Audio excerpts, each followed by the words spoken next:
So, how's everybody doing? Everybody doing all right?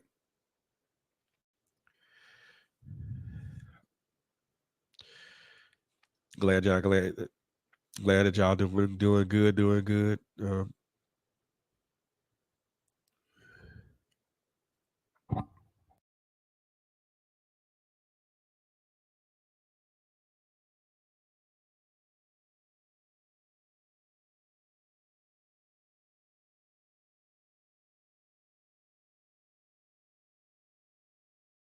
That's Hunter. Yeah. Mr. Angry Man is back. I'm back. That's right.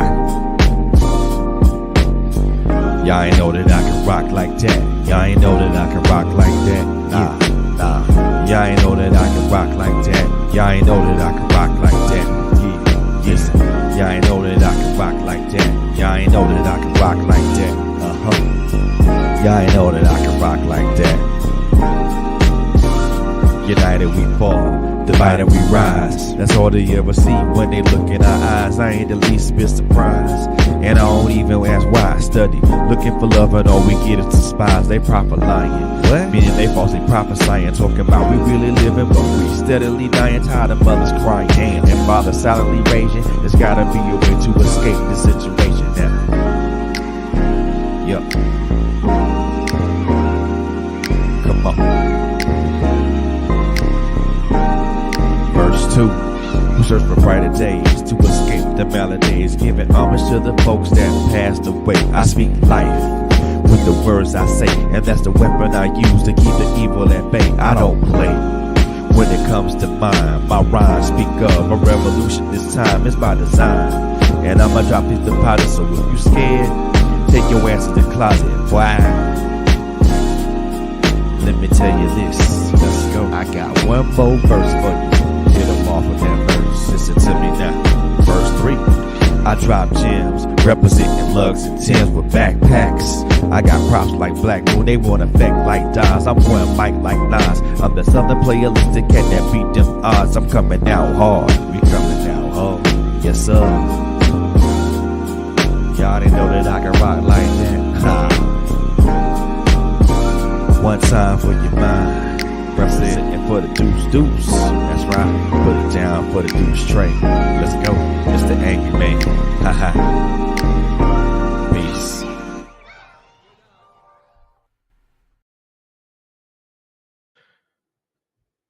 Welcome, and good evening, Welcome to Trailblazers Radio. I am your host, Mr. Frederick Beatty, and welcome to the Check-In, the show that we talk about all aspects and things mental health related. So, before we jump into this thing, man, before we jump into this show, man, I want to just quickly throw some announcements out here, man. So first and foremost, thank y'all so very much for tuning in tonight. You guys could have been anywhere else on a Wednesday evening, but you guys are right here rocking out with us, and we most definitely appreciate that. Please continue to like and follow us on our various social media platforms: Facebook, Instagram, LinkedIn, Twitter, and everywhere else that we are on social media, man. We also have a website, www.trailblazersradio.com. Thank you guys so very much for following us on our website. Thank you guys so very much for following us on our YouTube channel. Look, guys, we are still on the road to 100 subscribers, man. So do me a solid, man. Go to the channel on YouTube. It's Trailblazers with a Z Radio. Take a look at our content. View some of our content, like some of the videos, and if the content resonates with you, by all means, do me a solid, man. Go ahead and hit that subscribe button, and also hit that bell notification so you'll be notified of new content. Just to let you guys know, I'm going to start putting some shorts, like some short little video clips on the YouTube channel here within the next few weeks, so that way guys can get more of our content and get more of our content. I just want to thank you guys so very much for being here tonight with me and just hanging out with me. The topic of tonight, y'all see it. I'm still standing. A lot of people can relate. A lot of people can relate to that particular phrase. A lot of people can speak that particular phrase. A lot of people can. A lot of people will speak that phrase to the from the highest of mountains to the deepest seas, to the deepest of oceans. Why? Because after all the things that they've been exposed to, that they've been put in, that things that they've been put in front of, they're still upright. They're still upright. And I'm gonna make this particular phrase personable, or personal to me. So this probably will get a little bit emotional, and I'm okay with that. So I want you guys to just kind of just sit back and relax, and just, I won't even say relax, but just take a listen to my story, and why I say at the end of at the end of the day, I'm still gonna stand. So where to begin at really? Where to begin at really? Yeah, well, in most cases, most people begin at the beginning. So let's start there. Let's start there.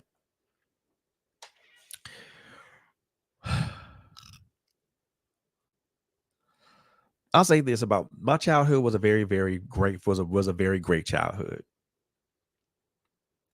I had the advantage of having both a mother and a father in the house, in the home. Um, both of them were loving parents. Both of them were loving parents. Um, my father did it. My father and my mother did what they could, did everything that they could in their power to make sure that me and my three brothers were taken care of. They did. My father made sure that we were that as boys, we were boys. My father also made sure that as we got older, we began to transition from boys to men. Now, somewhere along the way, somewhere along the way, me and my brother made a choice that would forever change our life's trajectory. We both decided to join the military. We both joined the United States Navy. Um, my brother went. My brother left. My brother left in June of 1990. I left in September of 1990. My brother went to Chicago, went to Illinois for boot camp. I went to San Diego for boot camp. My brother's my brother's service school was in Virginia. My service school was in San Diego, California. Um, and then our naval and our naval stories don't enter. Our naval stories never intersected. We never got to we were never stationed together in the same places and things of that nature. Um, my brother's a combat veteran. He served in we both served in Desert Shield, Desert Storm, but my brother was actually in that field, in that theater of operations. But and we both serve with dignity and honor. So we're both veterans, um, and we thank each other for the service, that for each other's service. So you know, like I said, our lives did our lives are we didn't intersect. We didn't intersect that way. Our lives never intersected until we got older. We hung out with each other. We did the things that brothers always do. We disagreed. We disagreed. We fought. Sometimes those fights were physical. Sometimes those fights were to the point that one of us got seriously injured. But At the end of the day, it was all love. At the end of the day, it was at the end of the day, it was all love. It really was all love. With that being said, we and again we say we separated, we came back together. We separated, we came back together. All the the things that brothers and family do. And then now along the way, along the way, along the way, I had a child. Um, my son, Kwanzaa Beatty, and I'll get to that. I'll get to that in a bit. Then I also had also along the way I had children. My my son, my oldest son, Kwanzaa, my oldest and only daughter, Francesca. My middle child, my middle son, Shamar, and then my youngest son, Montre. But we'll gloss over that. We'll gloss over that in just a moment. So, so I had life had things happened, life happened. You know, having a child, trying to adjust to fatherhood and making those adjustments to fatherhood. Um, those were difficult adjustments. Um, I actually ended up I actually ended up getting in trouble in the military and had to request a separation to where I was honorably discharged. I was honorably discharged, but I could not and I could not but I could not reenlist. Good evening, Miss Diane. How are you? So I was honorably discharged, but I was not able to reenlist, which was fine with me. So, discharged, went home, came back to Georgia in 1993, 1994. Get the grim news, get the news that my uncle Sam Bolton was murdered, and that was the first time I'd ever experienced any type of loss. A personal loss. Hard pill for me to swallow. I mean, at the time I was still in my early 20s, so it was a hard pill for me to swallow. Trying to navigate those feelings was difficult. But I think at the end I was able to, I won't say successfully navigate those feelings, but I was able to navigate those feelings. Good evening, Miss Emma. How are you? So after that happened, and I'm gonna make this as short. I make this short as I possibly can without being too verbose, y'all. So I apologize if I am verbose. So after that, moved to California, reconnected with my brother. We hung out, did things, handled, did what brothers do. Um, there came a point in my life that I was homeless for the better part of 7 months. So here I am in San Diego, California, without a place to call home. Without a proper place to call home. Was out on the streets until until I went to a shelter and they put me up. But at the same time, I'll say this, and maybe somebody that's out there that can relate, but maybe somebody can't relate. There's just something very um, embarrassing about someone that is standing in front of a store with a bucket, wanting people to put money in a bucket for you, put money in a bucket to help you. There's something very it's embarrassing, but it's also humbling. So for the better part of 7 months, that's what I did until a good friend of mine a good friend of mine was able to, give me a bus ticket to go back to Georgia, which was what I did. Along the way, my grandmother put me up. We, then again, I did what I needed to do to try to push forward.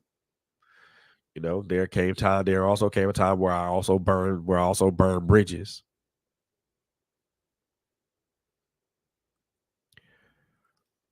I burned bridges with my grandmother. The relationship between me and myself and my father was very tenuous at the time.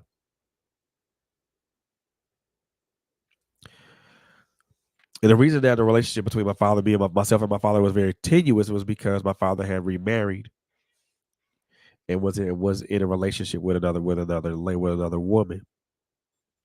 Was had remarried with another remarried, and that made things quite tenuous.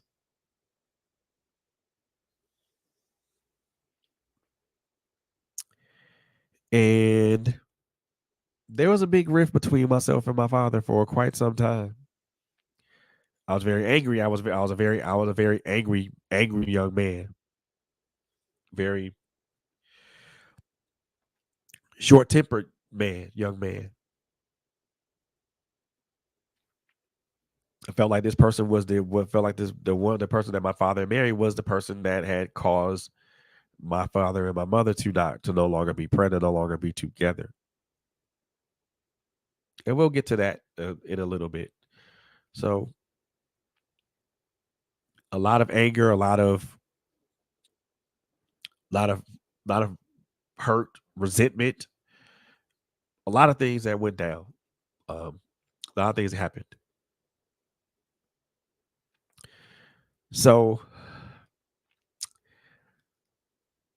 after I burned those bridges with family members, I had no choice but to go back to California.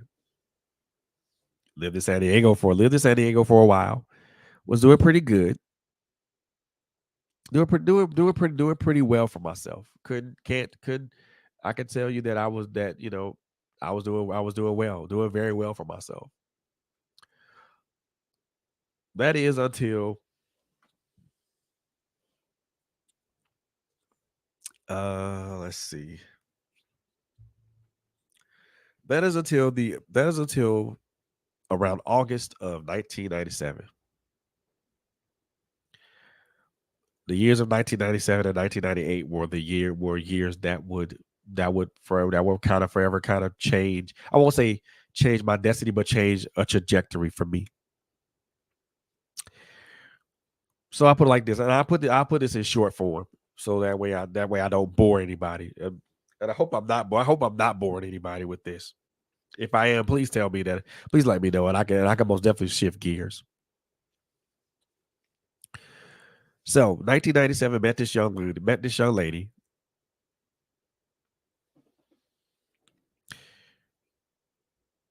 lady. We Everything was cool. We hit it off. We hit it off. Everything was cool. We hit it off. We had talked. We talked. We really had a nice talk and stuff like that.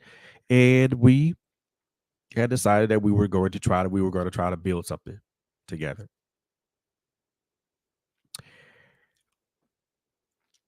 Build is we and I think everybody knows what I mean when I say build something, right?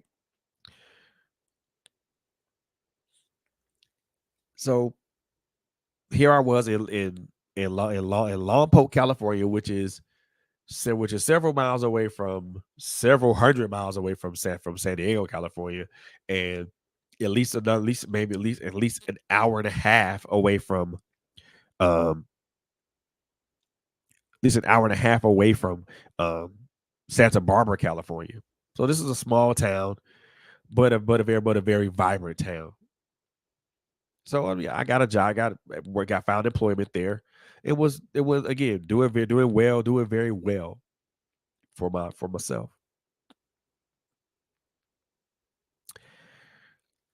That is until things did not go well. And when I say things didn't go well, I'll say that The relationship between me and this young lady began to get very shaky. She would always accuse me of not of being unfaithful, of talking to people, and things of that nature. And at the time, I was a very free. At the time, I was a, and I'm still at the time I was, and I still am a pretty approachable and personable and friendly person. I love talking to people. I love talking to people. I love engaging with people, having you know fruitful and intelligent conversations with people. Not like to try to flirt with somebody or anything of that nature, but just to have a conversation with people, just to have conversations. Talk about things that most people don't normally sit around the coffee table or sit around the couch or stuff like that to talk about. So it was always that particular argument or that particular point of contention. Every time we would get to that point of contention, I would get angry and I would storm out the door, take a walk, cool my jets, come back,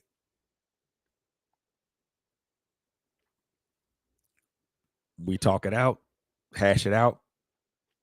Things would be back to quote unquote normal. And I say quote unquote normal because let's just say I think everybody can agree that there's no such thing as normal, right? So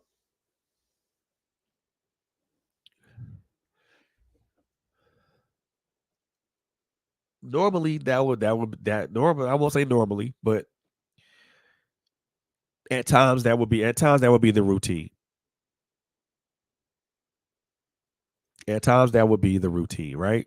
That would be the routine.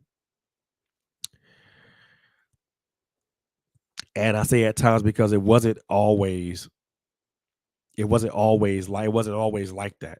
There were days where we wouldn't have to worry about none of that type of crap. We wouldn't engage in those types of discussions or those arguments. Some there now I'm going to admit this that most days were pretty much like I'm describing them, real, kind of just nondescript, and we were both just engaged with each other. But then when that jealousy popped out and things of that nature, it made things unbearable.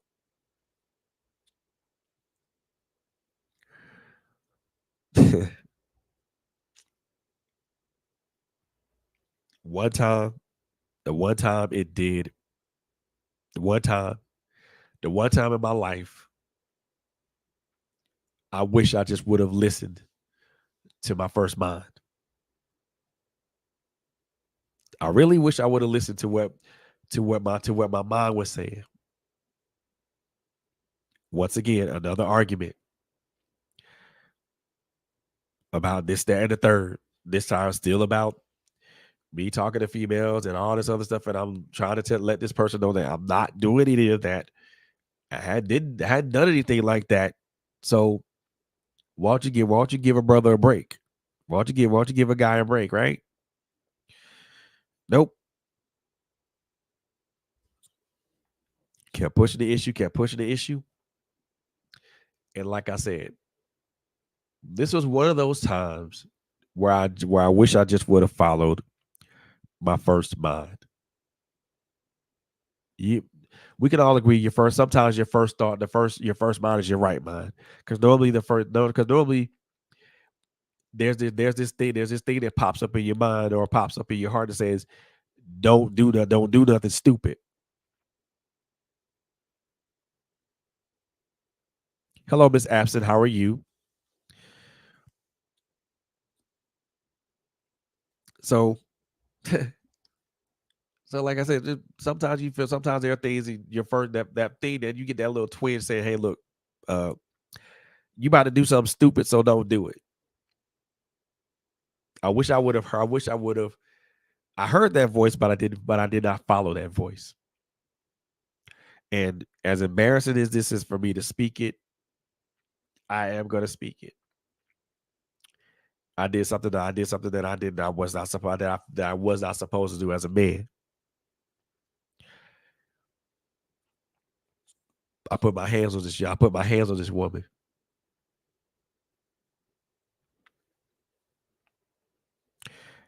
I grabbed her by her neck, slammed her up against the wall,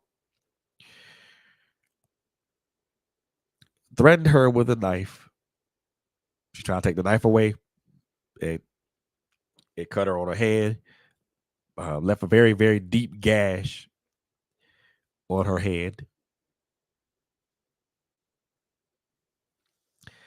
And well, several moments later, several moments later, here I am trying to stop the bleeding. And she's already called 911, and a police officer, paramedics are already there, have arrived.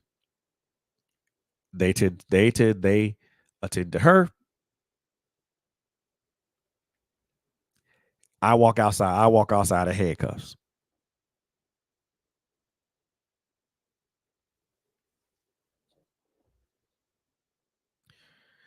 I walk outside of handcuffs.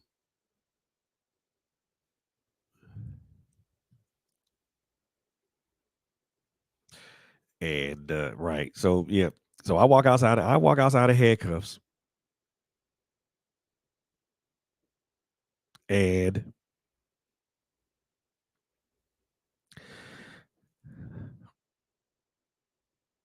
oops. So once I walk outside of handcuffs, once I'm outside of handcuffs, I go to the police station. I am formally charged with spousal battery, assault with a deadly weapon, which at the time was a felony. So I've been charged with a misdemeanor and a felony at the same time, and I'm facing a line of jail time. You know, when I got to the police station, I talked to when I spoke to the individual that interviewed me or that talked to me. I was so scared, I was shaking, and I just broke down and cried because when I say I broke down and cried, I really, really cried. And I felt I was embarrassed because I felt like I failed my father, because my father never taught us. My father didn't teach that. My father didn't teach that to his boys. I never saw that in my home. I never saw my father treat my mother in that manner. So why did I do that? I can say that it was a lot of the anger that was built been built up inside of him and built up in me. Angry at my father, angry at the arguments and stuff like that. There's so many factors that play in that. So 4 days in the Santa Barbara County Jail. Court day pops up, right? This is my first time ever being arrested or formally charged with anything. And I'm sitting in the courtroom, scared as hell, because this district attorney and this judge have my fate in my life in my hands. If I would have followed my first mind, if I would have followed my first mind, that would have never been the case. Well, I'm here to tell you. Well, I'm here to tell y'all. The district attorney decided to drop the assault with a deadly weapons charge. Thank God. And only charged me. I only got charged with spousal battery, and I think there was another I think I was charged with 2 misdemeanors, which in my mind was cool, and I got slapped with probation. 3 years probation, as a matter of fact, which is cool, which is fun. I could do that. Then on top of that, anger management courses. I could do that. Plus, there was a stay away order. Shit, I could do it. I could do that. I can do all those damn things. Oh yeah, no problem.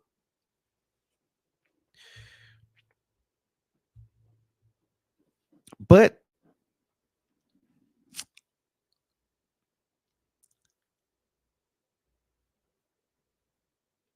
abs- let's just put it like this: ignorance is not bliss, but ignorance is bliss when you're ignorant. So didn't heed the stay away order. The young lady had some of my things which I wanted, and I did something kind of stupid, which was to go over to her house and damage her property. Thought I got away with it until I got pulled. Thought I got away with it until I got pulled over, and the officer arrested me for a probation violation.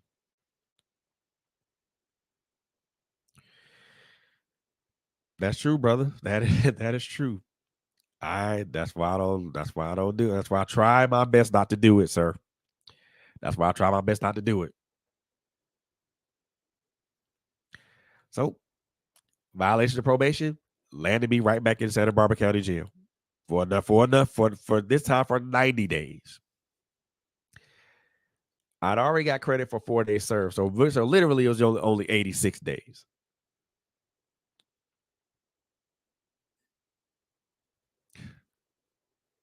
When I tell y'all that was the worst. When I tell y'all that was the most horrifying yet humbling experience ever, I really mean that. I really do mean that. When I say it was a humbling experience, it really was a humbling experience. Put me in a mindset of trying to be better with my thought processes and try to be better with my actions. There were a couple of guys that were there that that I gravitated towards.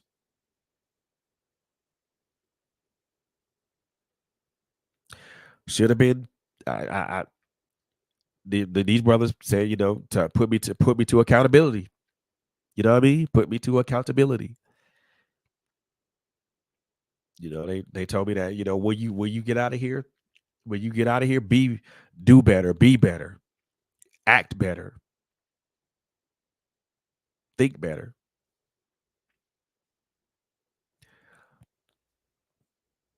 Eighty six days later, out back in Lompoc again. Looking to heed those words, right? Looking to heed the words that those words to do better, to be better, to act better, to think better. Well, for the time being, I was out for the time being because had done 86 days, which is damn near 3 months in the county jail. I was out of a job, so I had to find employment. Thank God where I worked at had, they had formally let me go, but the manager was cool enough, was very nice enough to bring me back in, which something I most definitely appreciated. But I didn't have anywhere to stay. So a good friend of mine put me in a boarding told me about a local boarding house in town, which is where I laid my head, which was again another humbling experience. Along the way, I got to meet some wonderful in that boarding house. I got to meet some very wonderful and amazing people. one of those guys, one of those people, one of those guys was a gentleman by the name of Tony Hurley. Not sure if he's not sure if he's still living in Lompoc, or if he's still living. But I want to say this. Me and that man, right? Me and that man. This was a white guy. Me and that man had some great conversations. You know, our stories mirrored each other. Our stories mirrored each other. You know, he was former military. He was former military. Kind of, got out, was kind of down on his luck and stuff like that. Now I wasn't down on my luck like that when I got out the military, but he came across some hard times, and this is where his life path was leading him, and he was raising a young man, a teenage boy. You know, we had conversations, and we had conversations over. We had conversations over, over 6 packs of Bud Light, over 6 packs of Bud Light, and again, I'm gonna say this because this is the reality of what I went through. We had conversations over 6 packs of Bud Light and weed smoke, and I'm saying that because these conversations were very real conversations that we had. You know, he was a much older guy, older man than I. He was a much older man than I was, and he was telling me about the trajectory of his life. And the one thing that he told me, that don't end up walking the path that I walked down, to where you're in this position, and you have to figure out where life is taking you, and what direction in your life that you want to go. That was the one. If I took away anything from the conversation that we had, that's the one thing I took away from it. Um, Not only did we talk, we had a love of football and basketball. We played basketball together. Um, he encouraged me to kind of to join the local basket, not the local park, local rec league, as a way of trying to getting off steam and stuff like that. My brother my brother was living in Longport with his girlfriend and stuff like that. So they were able to help out too. Along the way. And this is again, making an adjustment from being in one place to another. Along the way, I met this young lady, this wonderful, wonderful young lady.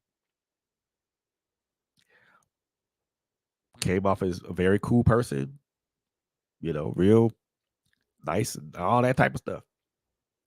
We hit it off. We started talking. Built a relationship, stuff like that. We talked. Her family was moving to Washington State. I wanted to be with her, so guess what? I went. I picked up and I left, and I went to Washington State to be with this woman.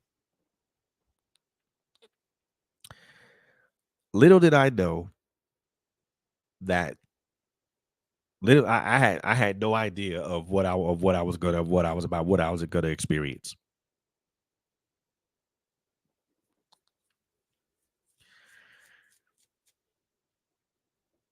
You know, and I apologize for pausing at this point, because this is the part of it that's very, very hard for me to talk about.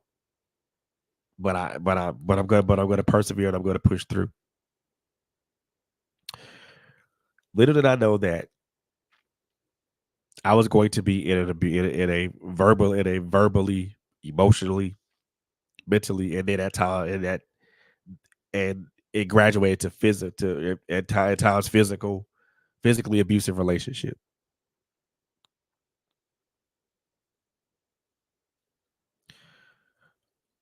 Nothing I did was ever correct. Nothing I did was ever right. Nothing I ever did. Nothing I ever No amount of money no money I ever made was ever enough. And at the time, I had not been around. Not to okay, so and not to even add on the fact that I had not been around any of my children, any of them. I hadn't seen my son since like I hadn't seen my oldest son since 1993. My my daughter and my son and my middle son, they were they were both born in the same year, and I hadn't seen either of them either. So there was a lot going on. There was a lot going on. So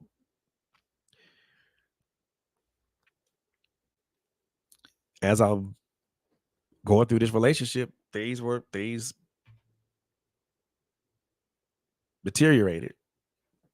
They got worse. They didn't get better. I was praying for better, but they continually got worse. I asked for better, it got worse. I wanted better, but I had no idea. I had no idea, no instance of what better was. Had no clue of what better was. So,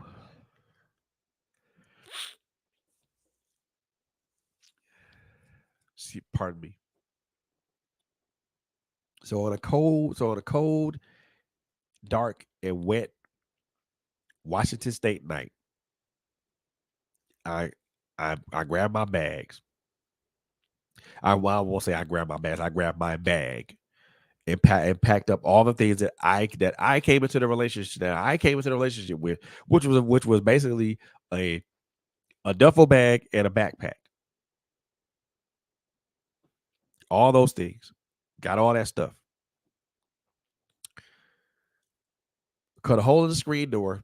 Cut a hole in the screen in the window of the room, of the room that we were with the room that we occupied. Threw the duffel bag out there. I got dressed as if I was going to my second job.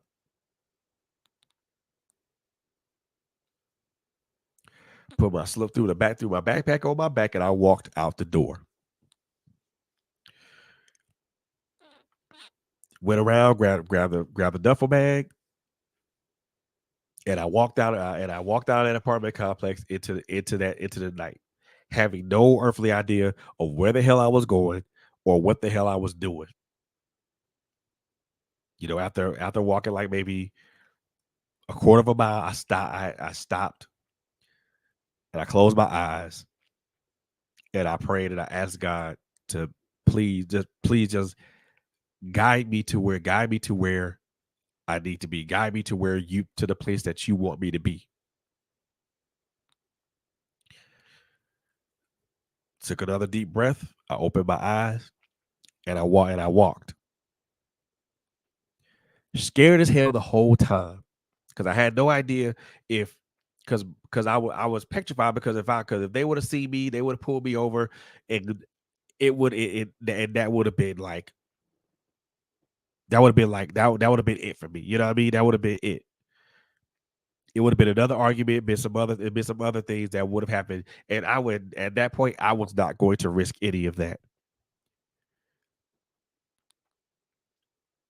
2 miles down the road. There's a bus stop.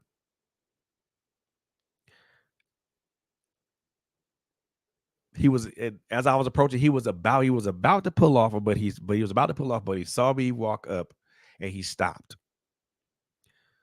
He let me get on because I at the time I didn't have any money. I had 2 checks, but I didn't cash them. But he allowed me to get on with no money. And I was the only passenger, and we drove. And he drove. He asked me where I was going. I said, I want to go to I wanted to go to the nearest bus stop. I wanted to go to the nearest Greyhound bus station.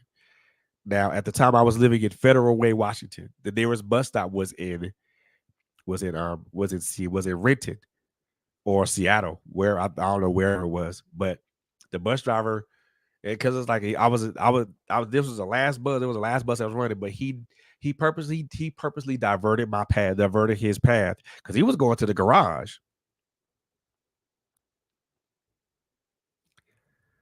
but he purposely diverted his path and where it got me into Seattle.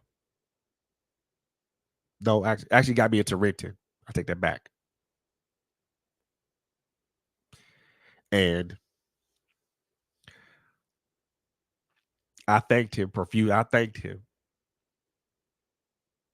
with tears in my eyes. I thanked him, and he told me it's nothing, young man. It's nothing. It looked like you were desperate, looking for a way to escape a situation that you didn't want to be in. So I just so you know, God spoke to me and told me to help you.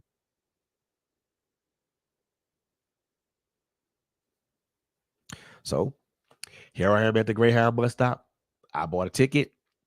I had to wait a couple hours for the bus to get there to take me to San Diego. And again, I'm scared as hell the whole time because I have no idea what's gonna happen. If she would have pulled into that bus station and she would have made a scene, it would have been quite ugly. But I also told myself that I wasn't gonna go down without a fight. If it went down like that, I wasn't gonna go down. If it happened to be that, I was not gonna go down without a fight. So here I am back in San Diego, California, trying to get my life together. Gainfully employed, but a whole mess, emotionally and mentally, a whole mess. Emotional and mental, a, a couple of emotional and mental breakdowns, a suicide attempt,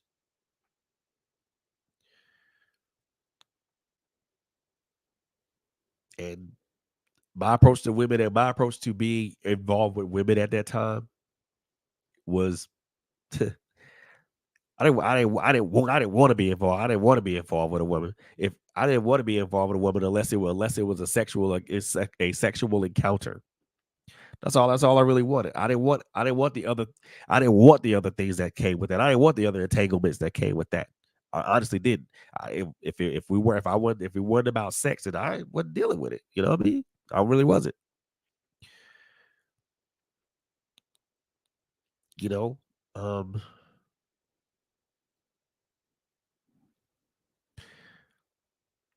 dealing with one thing after one change after another in California. One I won't say one problem after another, but one instance after another. You know, my life being turned upside down on more than my life being turned upside down on more than one occasion while I was living in California for the 7 years that I lived in for 7 years that I lived in California after I got back from Washington State.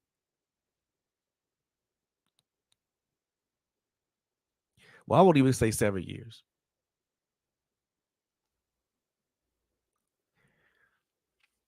Maybe 10. I don't know. Maybe 10, maybe 9. I stopped counting after 3 years. But dealing with one thing after another, one dealing with one instance after another, my life my life being turned completely upside down, one instance after another. Now, I'm not gonna say that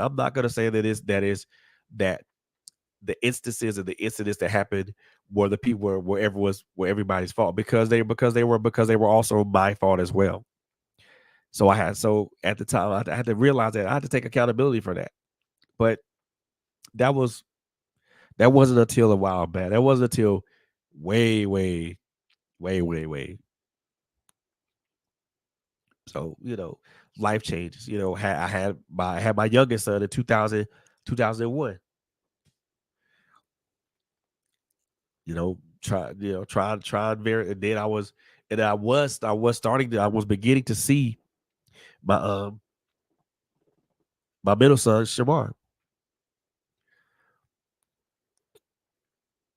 But then that changed because they left. They didn't want me to be. They didn't want me to be around. Didn't know what I did. At this point, it doesn't matter. Though my relationship with my daughter, with my daughter's mom, and my son, my daughter's mom, and my son's, and my oldest son's mom was already strained. Was already strained to the point that where I had no idea where my daughter where my daughter was. I had an idea where my oldest son was. He was in Virginia, but there were some things that happened that kind of changed that course, that life course too. So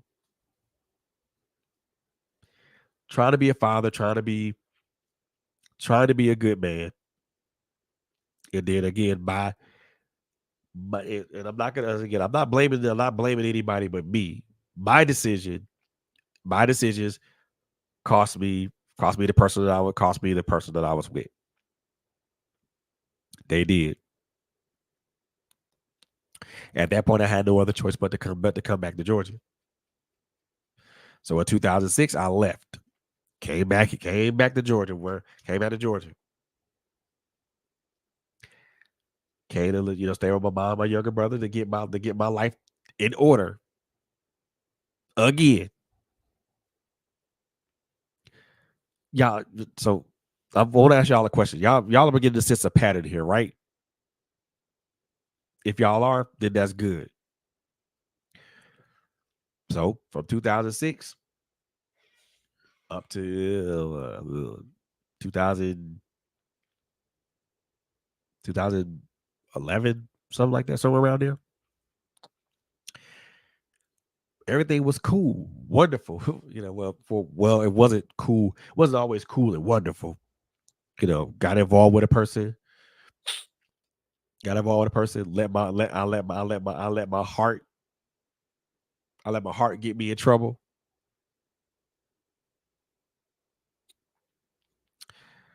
And that was devastating. That was devastating for me.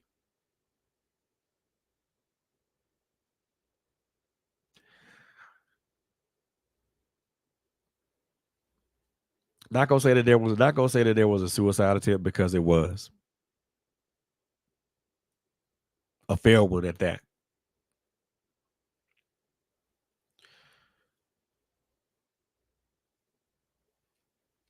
Spoke to a therapist.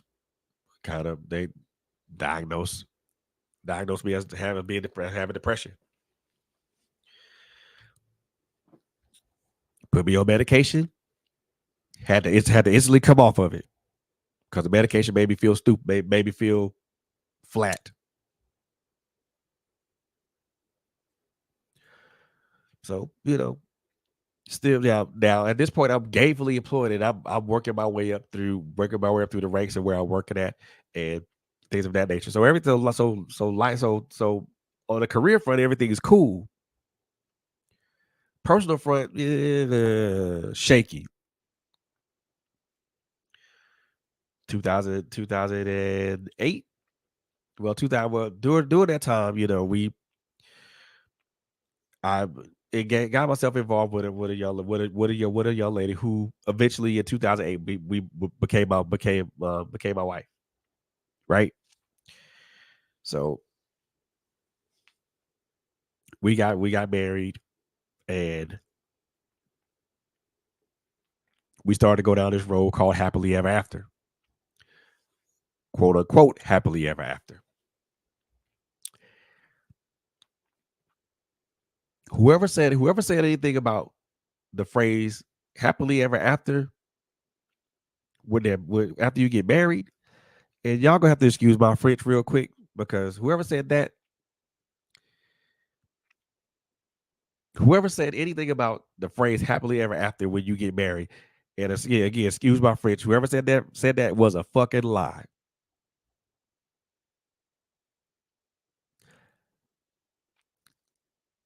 there's no such thing as happily ever after. There's ever after, but not necessarily happily ever after. And now, and I say this because for me, it that phrase and I'll say this, and I'll say it was a lie to me, but I'll say this just to kind of just to pull it out of the objective part of it. The phrase happily ever after is subjective. It can be interpreted subjectively because it has a different meaning to different people. So for me, it was a lie. So I'm thinking that, I see my mom and my dad do this. They did it for 23 years, and they were able to roll through the good times and the bad times and all and everything else and all this other good stuff. And well, nope.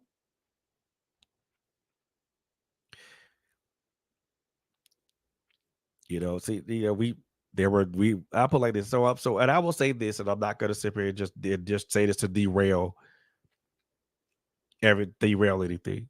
You know, out of the 13 years that I was married, there were enjoyable years. There were.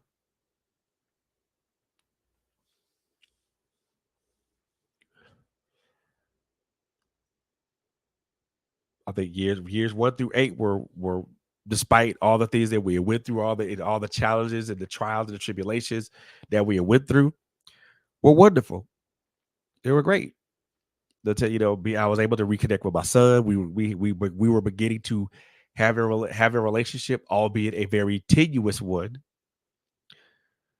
But other than that, things were cool. Things were great. Things were going the way that things were supposed to go. Besides being beyond the fact of being displaced and having to have to move to Florida, which was fine with me because it was a new place and a new place for me to put roots down, because that's what I wanted to do, is would put roots down somewhere. And like I said, years 1 through 8 were great, were wonderful. It was years 9 to 13 that were that were questionable. Actually, I won't say questionable, but they were, and that's largely due to me. That's largely due to me. That's largely due to me, and I take full responsibility and accountability for it. Wasn't able to hold down wasn't able to hold down a steady job.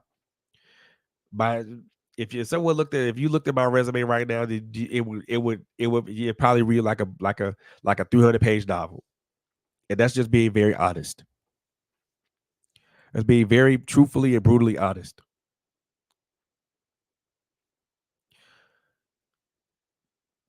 Not being able to hold down a job made things very tenuous and very stressful on my ex spouse, as you could imagine. Um,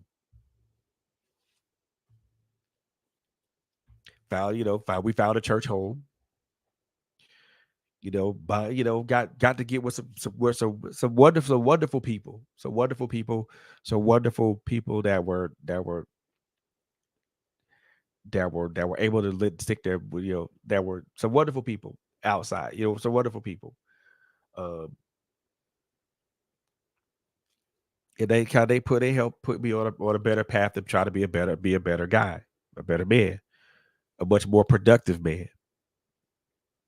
That's where I think, for me to be the productive man started when I started writing books and writing books and blogs. And after my first book, I think after my first book published, I was able to be on a couple of podcasts, and then got an offer to be a host on a podcast.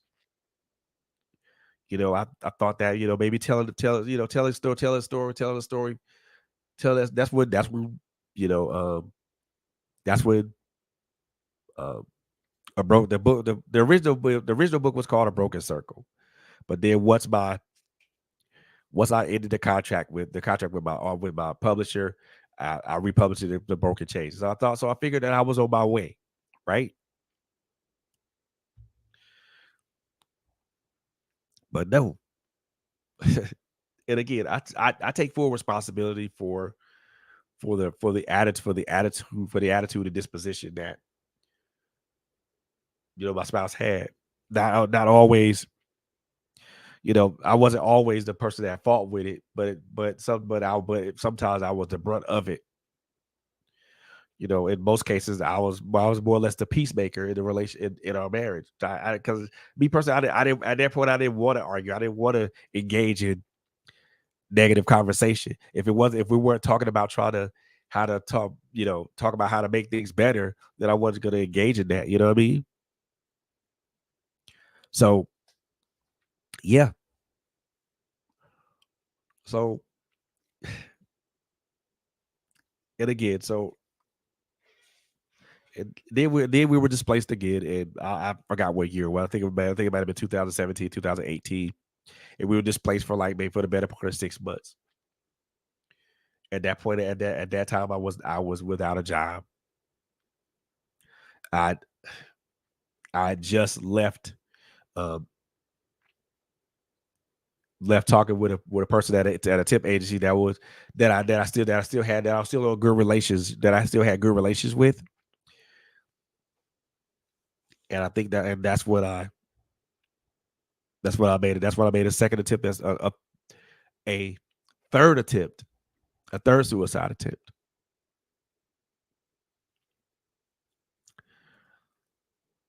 Thank God it did work. Thank God it did work. But as a relationship went on, like I said, things improved and then they didn't improve. My my relationship, my so things improved and they didn't improve, and then in 2000, then in July 4th of 2015, I got the news that no parent should ever want to hear that should ever want to hear.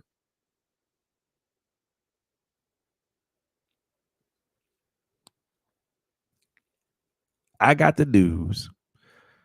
I got the And again, I apologize if this brings out of a lot of emotions, but this is this is my story. This is the part. This is what it is. A lot of this, all everything that I'm saying speaks to the point. It speaks to the part of why I'm still standing.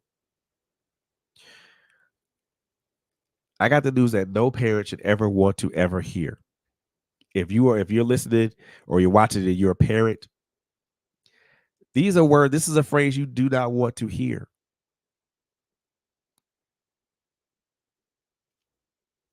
And I didn't hear from an official person. I heard it from my son's grandmother.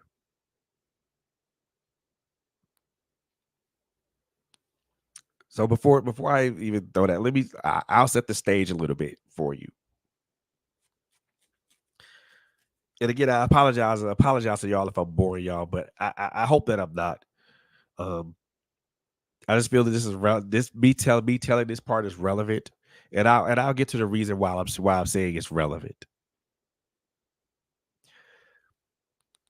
So I'll set the stage for you guys. So July 4th of 2015, I woke up. I woke up. We were gonna have a cookout with some of the church for some of the church members, because a lot of people in our church didn't have a place to go for that day. And me and my ex-wife at the time, we wanted to make sure that they were taken care of, and that we wanted to make them feel hospitable. We wanted to be hospitable. You know what I mean? So that's what we were gonna do. So I went to Walmart with the sole intention of grabbing a bar, grabbing a grill, get some charcoal, getting some meat, all this other good stuff. Now I had already grabbed the charcoal, I'd already grabbed the meat and all the other things that we were going to use. The last thing I was going to do was get the bar, get the grill, and then we were going. Then I was going to leave. I was going to leave. I get this phone call from my son's grandmother, And she told me that my oldest son was shot and killed by a police officer.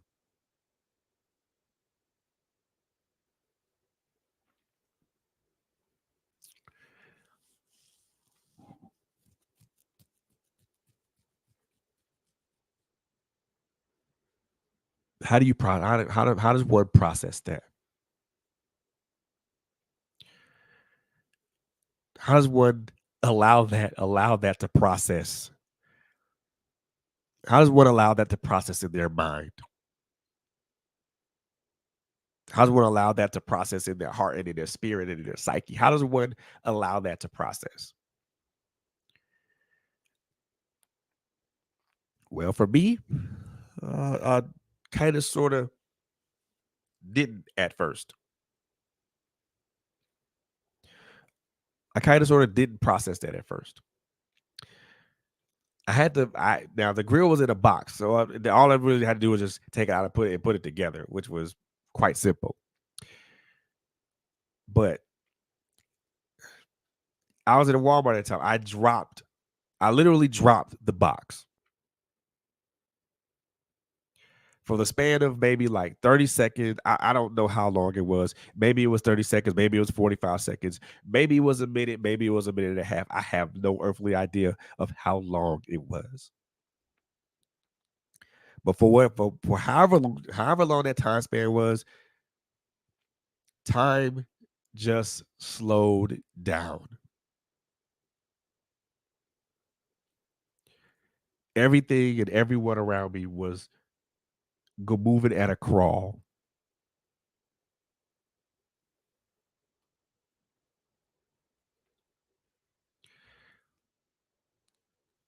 And when I say at a crawl, I mean everything was just like in very, very slow motion.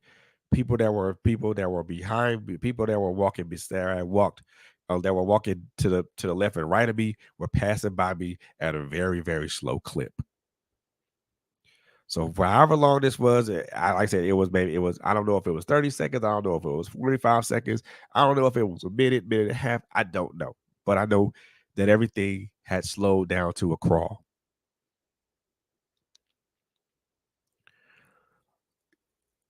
And during that time, so many, so many thoughts had flooded my mind. So many thoughts flooded my mind.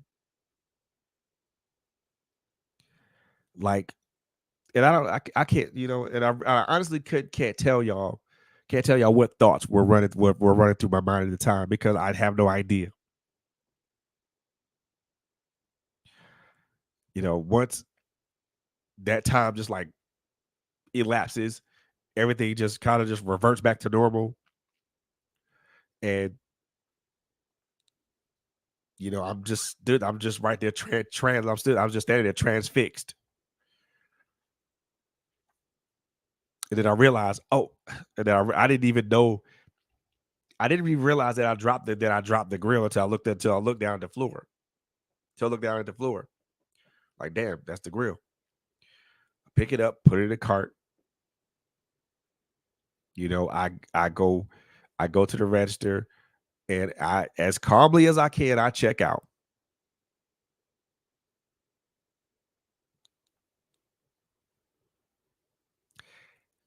I go to the car. I put everything in the car. I get in the car, I start the engine. I back out and pull out of the parking lot. I had to call a good friend to talk to me to help me get back home. Now the Walmart is like a Walmart was 5 hours away. Not 5 hours away. Walmart was like 10 minutes away. It was like a 10-minute drive on the freeway. Like if we because we were one because the Walmart was one exit down from where we lived at. So all we had to do was just hop on the freeway, get off, go to Walmart, get what we had to do and get going. But so it was a maybe so it was a 10-minute, so it was a 10-minute drive, 5 minute drive. If traffic was good, traffic was moving at a good clip. It took me 30 minutes to get home. 30 whole minutes to get home. The reason why it took me 30 minutes to get home because my hands were shaking so bad.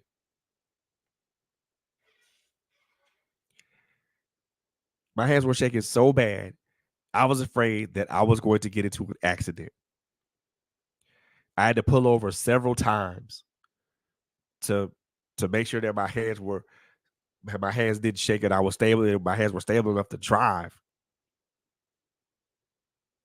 It took me 30 minutes to get home.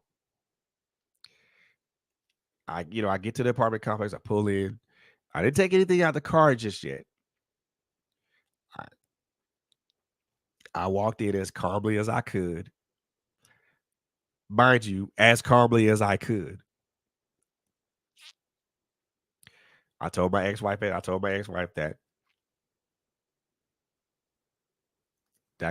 Kawanza was dead.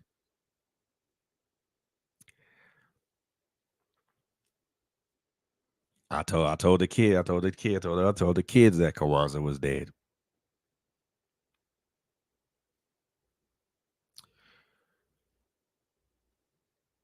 There was so much emotion and uproar and disbelief and incredulousness. Yeah, it was a lot. It was a lot. There was a lot of emotion and crying at that particular point. His grandma called again. His grandmother called again. We talked. Spoke to the person that was investigating the case. And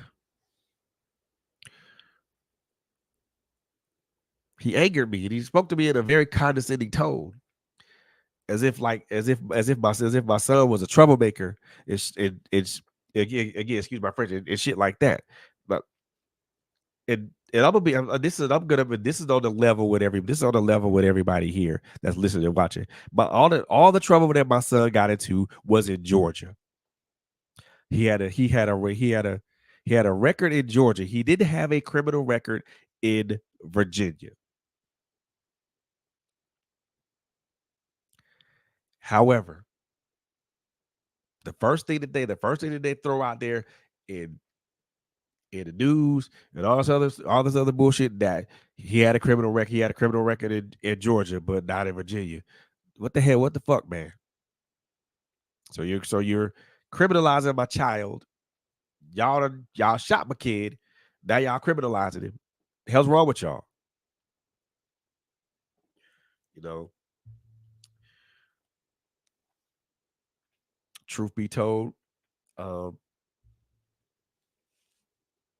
and this is something I had to come to grips with. Something I had to come to realization with too.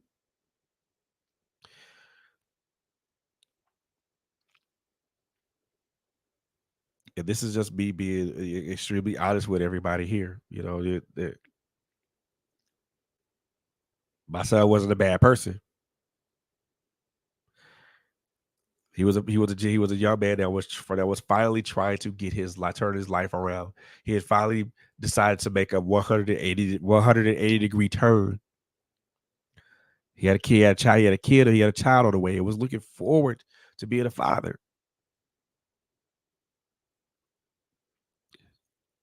My granddaughter won't see it. Well, my granddaughter will never know what it's like to have her father hold her, to talk to her, to tell her that he loves her and that he will always cherish and protect her. My granddaughter won't have that experience. She won't be able to experience a father.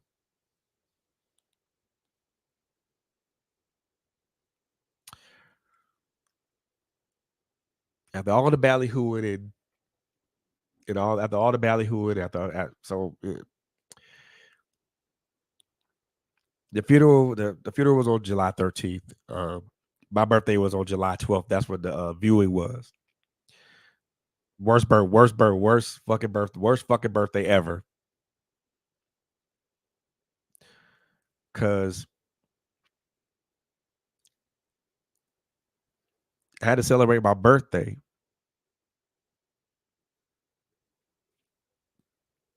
I celebrate my birthday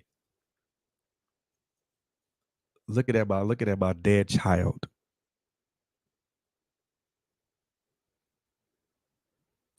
Looking at a lifeless husk in a casket.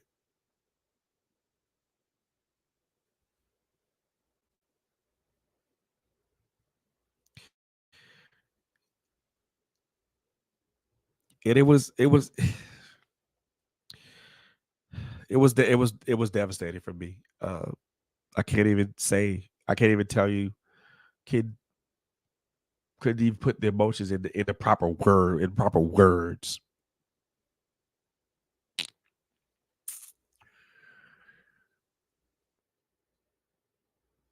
It was hard. It was hard to do that. It was hard to see, hard to look at my oldest son no longer on this earthly plane.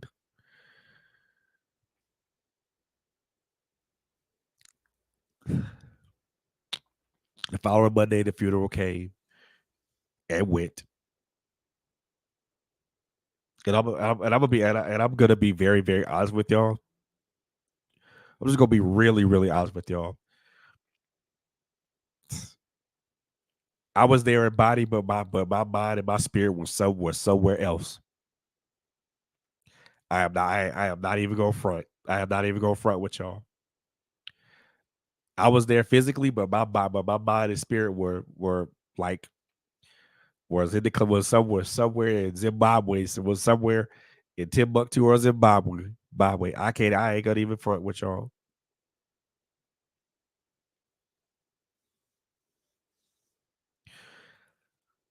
The realization, the realization, or should I say the finality of it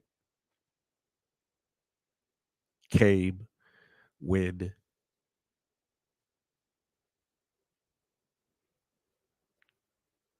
I think everybody knows where I'm going with this. The realization that the finality came is when the person officiating the service said those last few words, and they lowered my son's casket into the ground.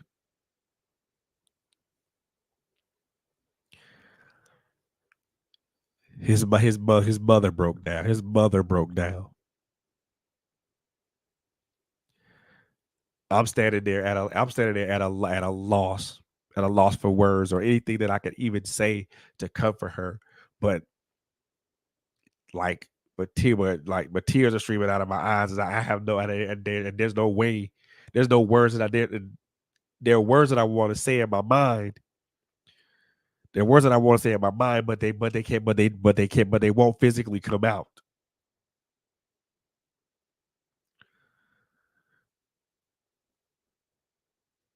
And that was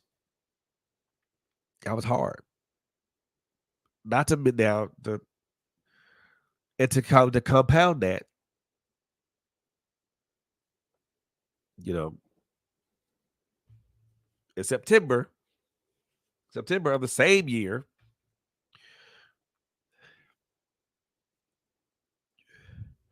my ex-wife loses her father.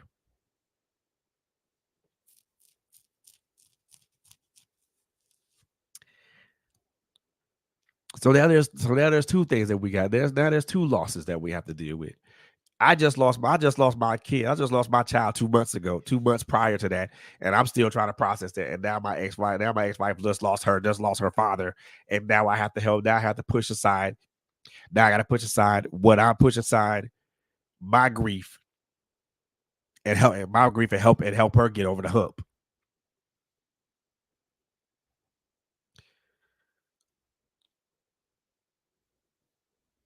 Which was bad. Which was I won't even say bad. I won't even say bad. I did the best that I could. I did the best that I could, given the circumstances and given the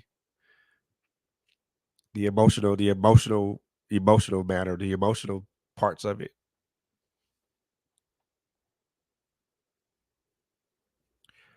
We We stayed up in Connecticut for a couple of weeks, more than a couple of weeks, and we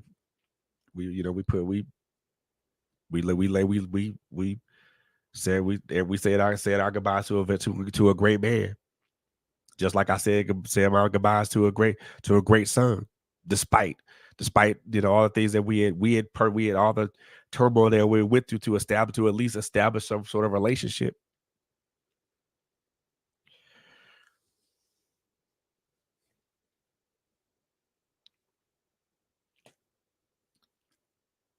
A lot of things happened there. A lot of things happened after that.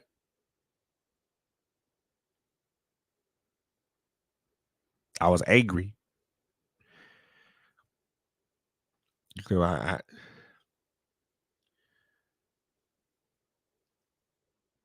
was angry. I was devastated. I was hurt. I lost a damn good job because of my anger.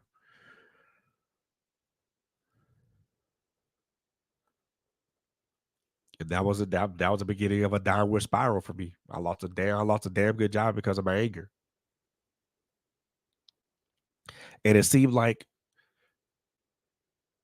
every police involved shooting after that was a trigger for me.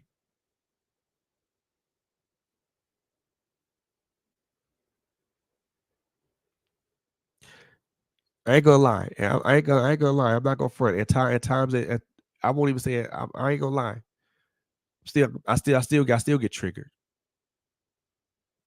The What happened to George Floyd? What happened to Breonna Taylor, Atiana Jefferson, Sandra Bland, uh, the latest one that happened in Tennessee, with those 5 police officers beat that young man. I still get triggered by those things. I still get angered and I still get outraged by that stuff.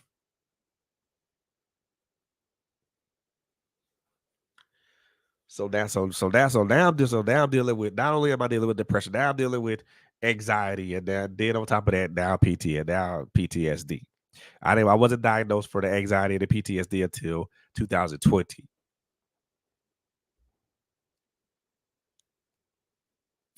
However, prior to that, I think things were my what as much as I think we had tried to, me and Maxwell had tried to try to get things right. The shit wasn't going to get righted. And again, for me, it was something that I did. Again, I take full responsibility for the action that I took by stepping outside of my marriage with another person. I ain't gonna lie about that. I'm not gonna front about that. At the time I needed somebody to be able to, I could talk to. That, at the time, my ex spouse wasn't always emotionally available. And then even with that, in the church that I was going to, telling me, by this at this particular time, you should have already, healed yourself from that. Oh, well, hold on, wait, hold on.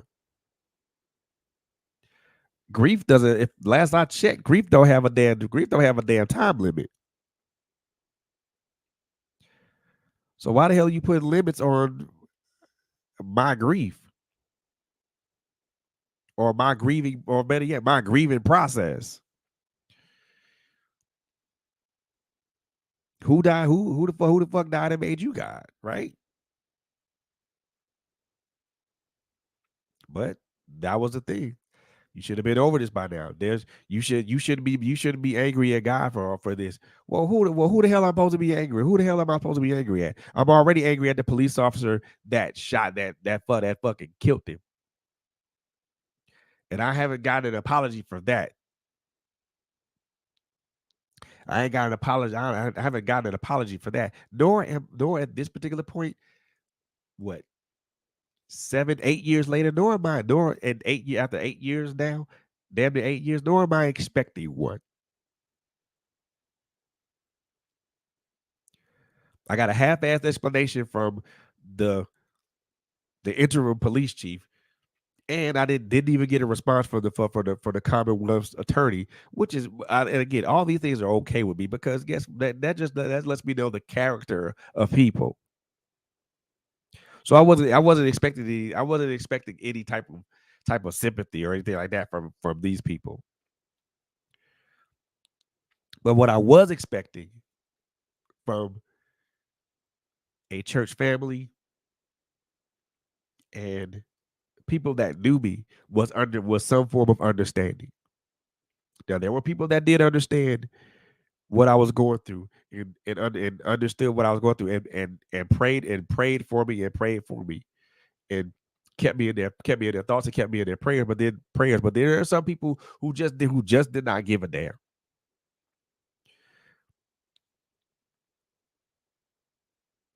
You should be healed from that by now. Maybe you ain't praying hard enough. What okay, what am I if I'm not praying hard enough, what the hell should I be praying for?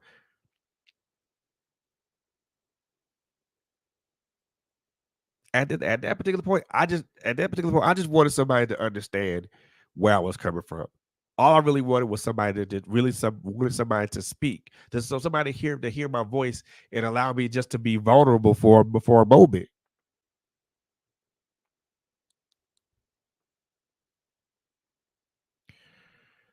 Was not able to be vulnerable.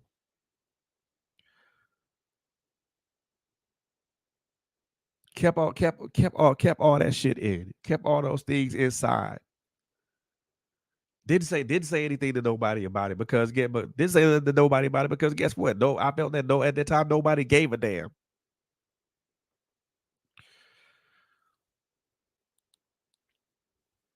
So here we are. 2020. I admitted to my ex-wife that I stepped outside of my marriage.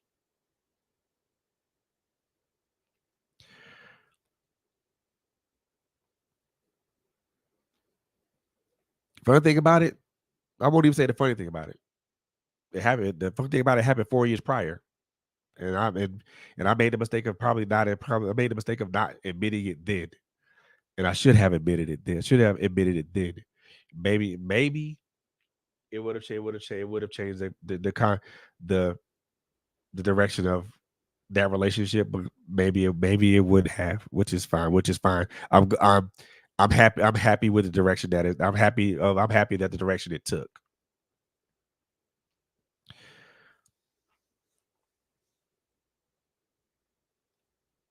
Yeah, here I am again, feeling horrible. I admitted it. Said, I admitted my wrongdoing, and at that point, I admitted my wrongdoing, and I felt relieved, and I felt as if I was able to get that off of me. But it felt empty. More arguments and everything else ensued and all that. At that point, I was it was done. It was done. I was over.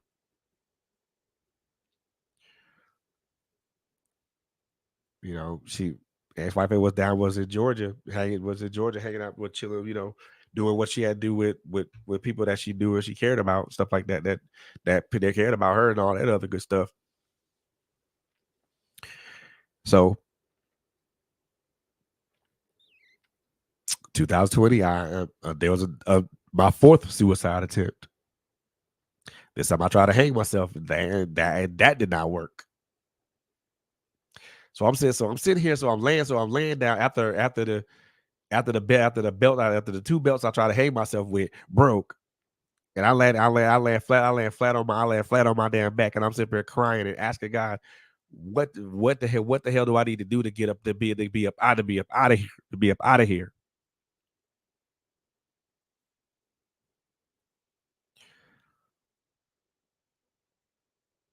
God said, nope. I got something. I got something. I got something. I have something different planned for you, sir. Have something different in store for you.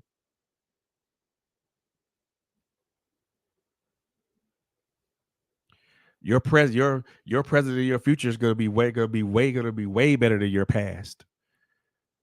Just you watch and just you see. Well, it's kind of hard. It's kind of hard to watch it. It's kind of hard to watch and see things.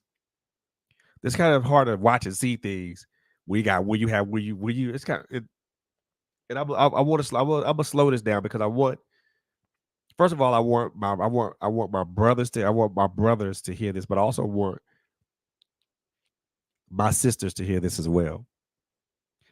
It's kind of hard to believe that your present is going to be better than your past when you have tears in your eyes and when you're crying your eyes out and you feel that you haven't gotten that you haven't that you're still in the same place that you started,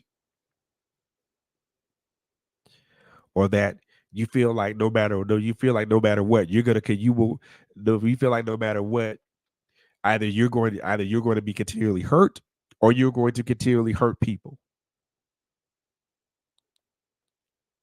And I got at a point to where I was tired of hurting people, not knowing that I was also hurting myself, not knowing that I was also hindering myself.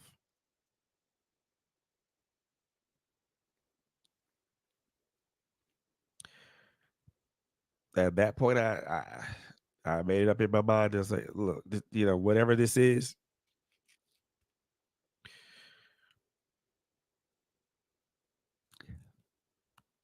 you know what, Miss Arthur, that was the first part of that. But that part did not come until a year later.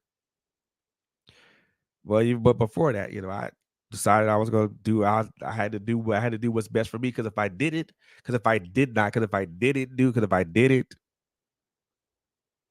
if I did not do it, if I didn't do what I thought was best for me at the time, if I did it, I felt I had this fear that one of these times I was gonna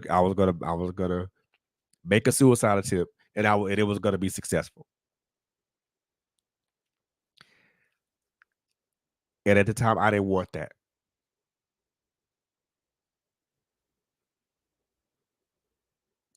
But also at the same time, just did not believe what what God was saying to me. I didn't believe that. I ain't want to believe it. I wasn't trying to believe it. I just thought that I just at the time I thought they were just hollow words.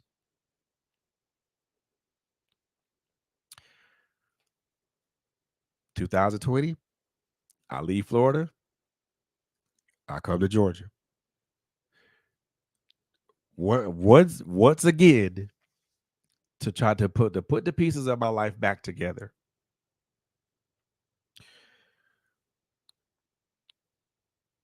To try to not necessarily rebuild, not necessarily rebuild, hell, not necessarily to repair, just to start with a new foundation. Scrap just basically just to I went to with the demo. What I tried, I would, I my mindset was to destroy the whole damn building, the building of me, because the building was for all intents and purposes, and again, it's part of my French. The building was fucked up. The building had my building, my personal building, which and I'm meaning me. My personal building was in a state of disrepair. It was a dilapidated and worn down building that that wasn't able to stand up or sustain wasn't able to stand up to anything. It wasn't able to sustain anything. So my building, my body, my building, my temple, my me personally, my building. And what I mean by my building, I mean me as a person, my emotional, my mental, my physical, also well, let me go. Let me walk back a little bit. What I mean by my building, I mean me. The building of me as an individual, my emotional, my physical, my spiritual, and my psychological. Those are things that had to be rebuilt because those things were completely torn the hell down. Those things were worn out, dilapidated, in a state of disrepair, and all those things.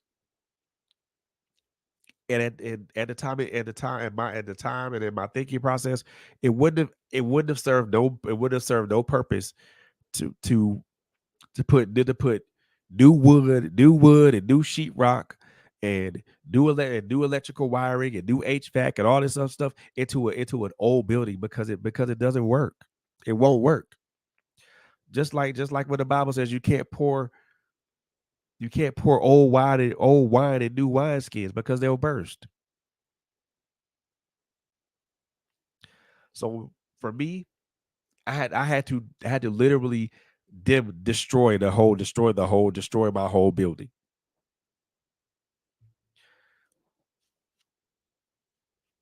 And I'm gonna tell y'all that was a very different that is that was a very difficult process.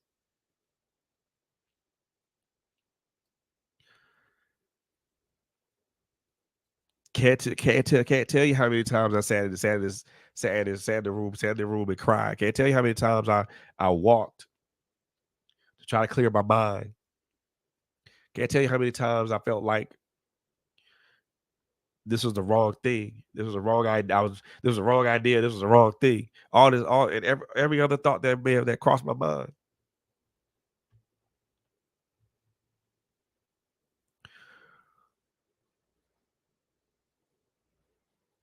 You know, October 2021, my divorce was final.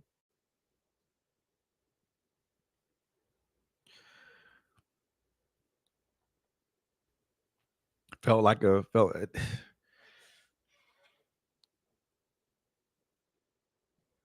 can't tell you what I can tell you that I felt like felt like a great weight was lifted off my shoulders, but I also felt like it was a Pyrrhic victory.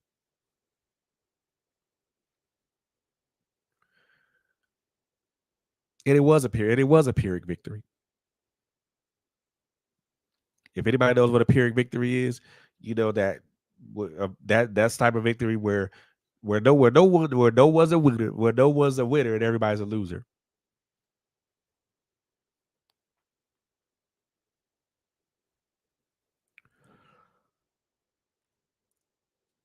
I had to analyze that. Had to analyze that. Had to analyze how I approach relationships. I had to analyze how I approach interactions with people, not only with other people but also with women.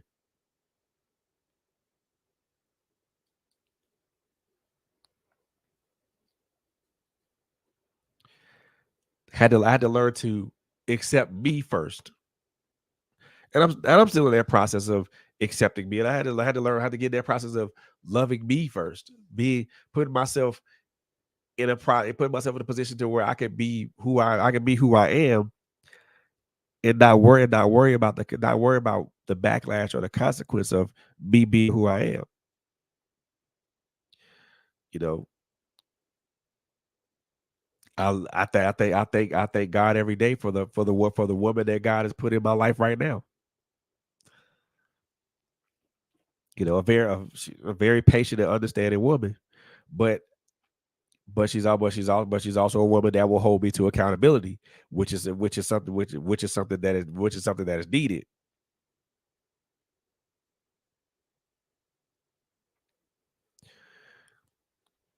So I'm very blessed, very blessed to have the woman have a woman in my life right now that not only do we have great communication, but we hold each other to accountability. You know, during the year 2020, I was diagnosed with PTSD. I was diagnosed with anxiety in addition to depression.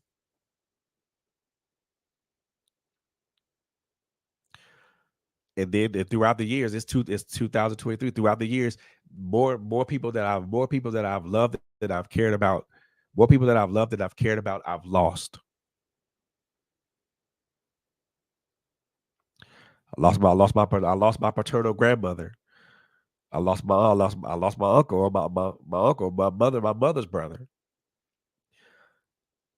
And these were two people that were very, very integral in my upbringing as a child.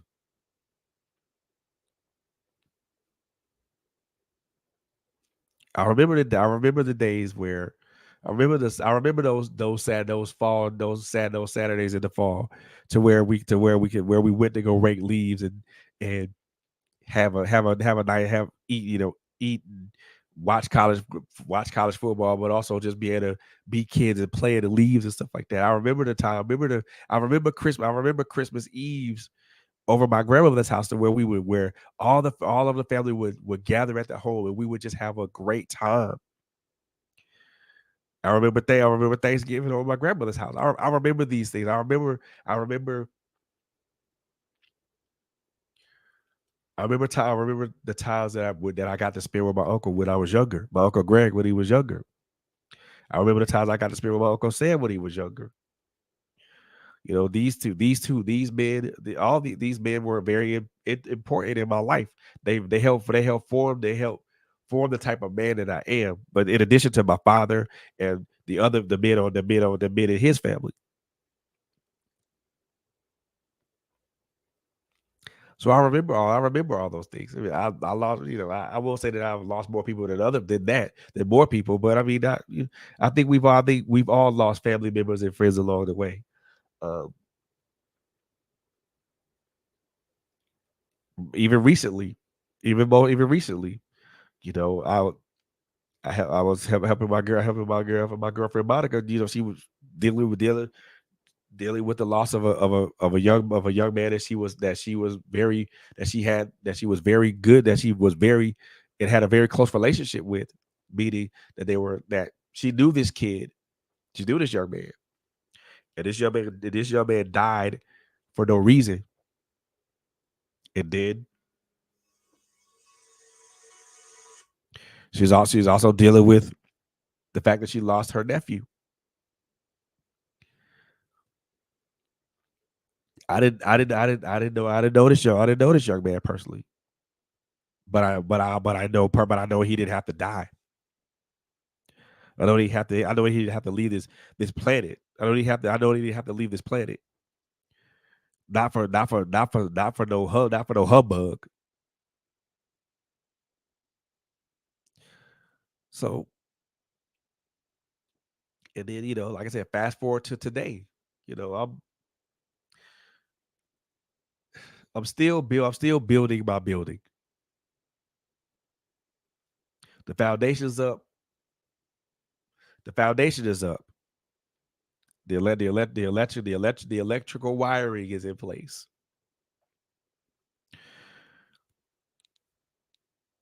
The HVAC is in place. The sheetrock is up.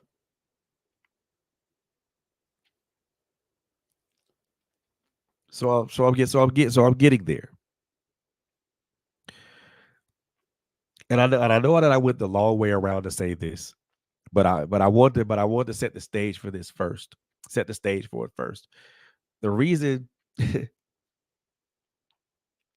after all the things that I've with all the things that I just told you all about, all the stuff that I described, all the ups, the downs, the heartaches, the pains, the the happiness, the joys, the disappointments, I all these things that I went through, and at the end of it, I'm still standing. I'm still standing. Some of these situations broke me down to my very last compound and denominator. So yeah, they broke me. Of course they did. But they did not destroy me.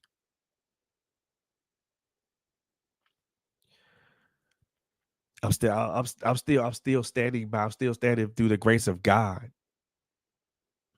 I'm still standing because God feels there's a purpose that I have a purpose that I have a purpose that I have a purpose that I fit His plan, and that God still has a plan for me.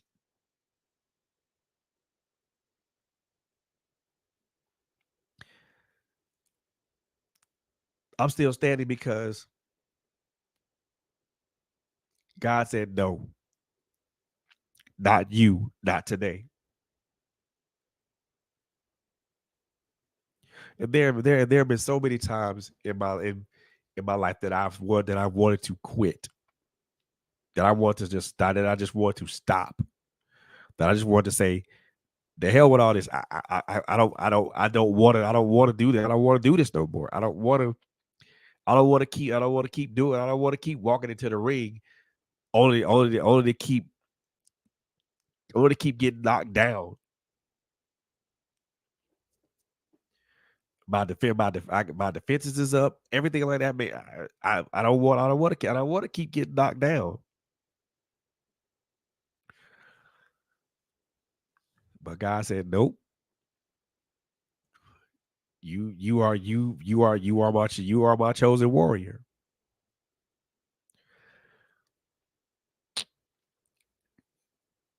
I set these things. I set these things in front of you because I wanted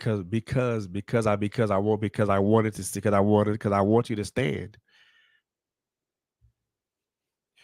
Regardless of what anybody says, you are a man. You're a man of you're a man of principle. You're a man of honor. You're a man of fealty. You're a man of loyalty.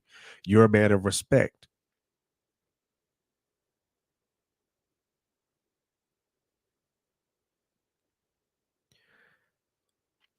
There are brothers out there that need to hear these stories. That need to hear this story. And I know that there are gentlemen out here who have either similar or differing stories in mind, but are afraid to speak on it. The one thing I can tell you, brother, one thing I can tell you, man, is be bold. You know, I'm still standing not only by the grace of God, but also through by not also but through but through a dogged determination, to never ever put myself in those same situations, to never ever go through what I went through again, but also to never go through that again, but also to help another brother, to help them navigate what they're going through. Now, I'm not a clinical psychiatrist or none of that type of stuff. I'm just a guy. Who has experienced a lot in my 50 years of living. And I'm not saying that because me being at 50 years old means something, because to me it really doesn't. I've seen a lot in my 50 years of living. And after all that stuff that I went through, all the stuff that I've experienced, even the things that I go through today, I'm still here. I'm still standing right here. I'm those things that I went through, they didn't destroy me, nor was I defeated by it.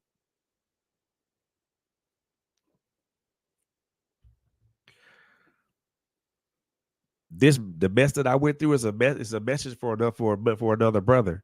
The test that I went through is a testimony, is my testimony to pass to another brother. You know, I want my brothers to hear the sincerity of my voice when I say this, that you're not alone when you're not alone going through all these things. You know, there you have to find an outlet for it. You have to. The life of your life depends on it. Your life is predicated on that. That's right. That's right, Miss Diane. For every no that you've received in your life, there's a yes right around the corner. For every door that's been closed in front of you, there's another door that's gonna open right in front. For every door that's been closed behind you, there's gonna be a door that's open in front of you. For every missed opportunity, there's gonna be another opportunity that's gonna be waiting right there for you to seize it.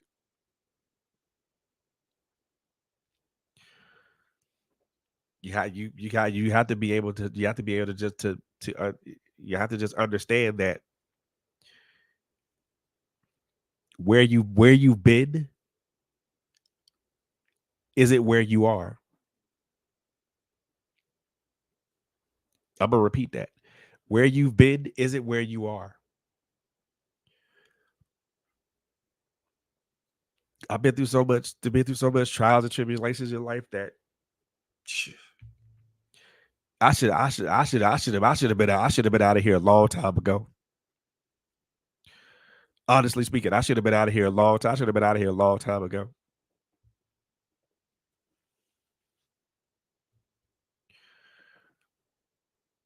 But I'm not. And I'm here. And I'm still standing because God said not so. God said not today. God said not now. I got too much for you to do.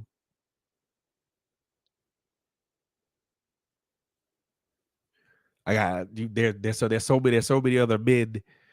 There's so many other men, especially black men, that need to hear this. They need to hear you. And I'm gonna tell y'all right now, I ain't gonna front. I'm not even gonna front. There are times when I come up here and I do these check-in shows, and sometimes I feel like there's no. Sometimes I feel like sometimes I feel like there's nobody listening.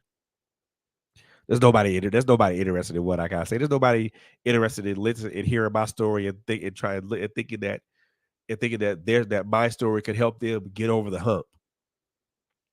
So there are times where I feel like sometimes I'm just speaking just to hear myself talk, or sometimes I hear that I'm speaking to a dead horse or a dead audience.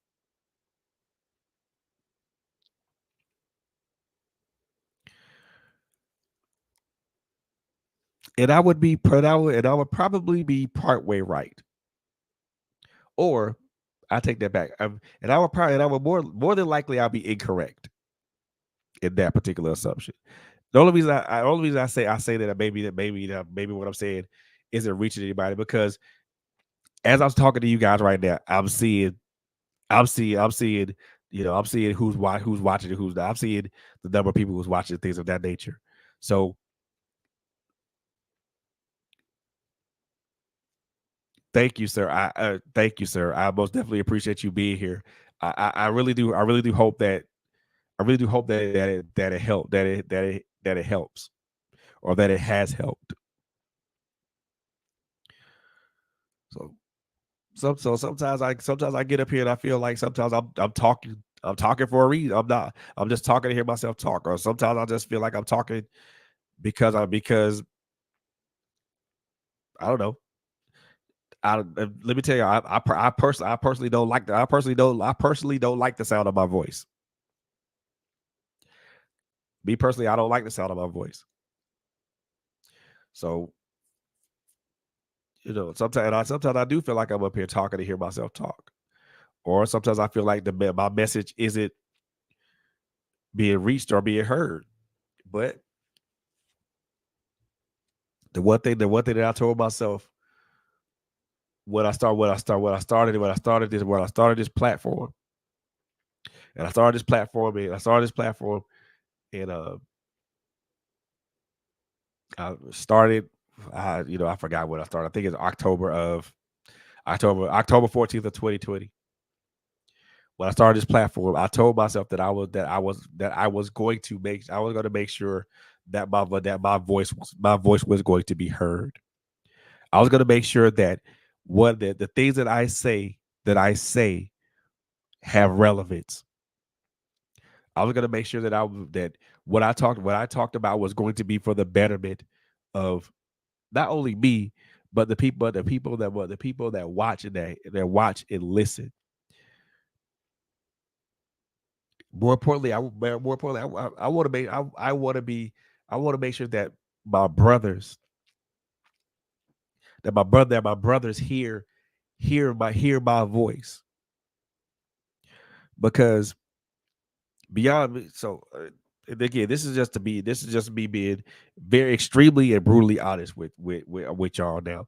You know, beyond all this black manosphere shit and stuff like that, there are brothers like me out here that that are telling their story, and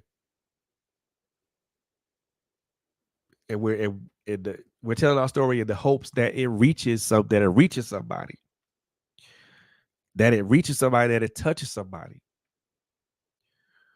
and that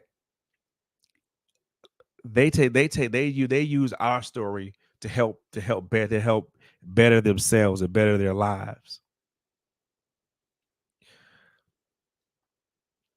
Because and again, I have to say this, because before you can even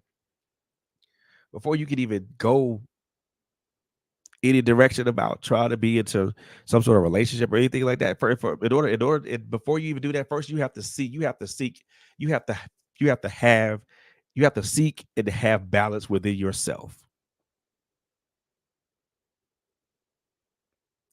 How can you go out here and how can you go out here and jump into a relationship and you're not balanced within yourself?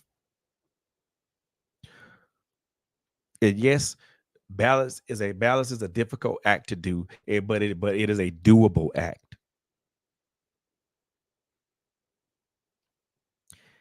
Every day that gives me the blessing to wake up in the morning, I ask myself, what can I do? What can I do for me? What can I do to keep myself in balance?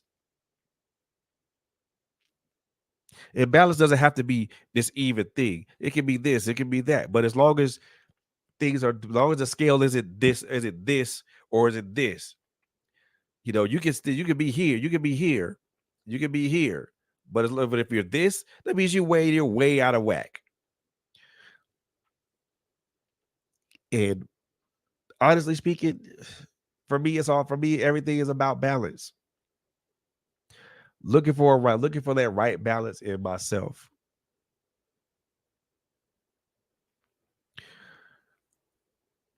Looking for looking for that part. Looking at the parts of me that I need to fix, and shoring up the things that and accentuating the things that I know that are right. For me, it all goes back, and I've said this on more than one occasion, on a more than one podcast. It goes back to me looking after we peel away all these layers of hurt and pain and disappointment, disgruntlement, and everything else in between.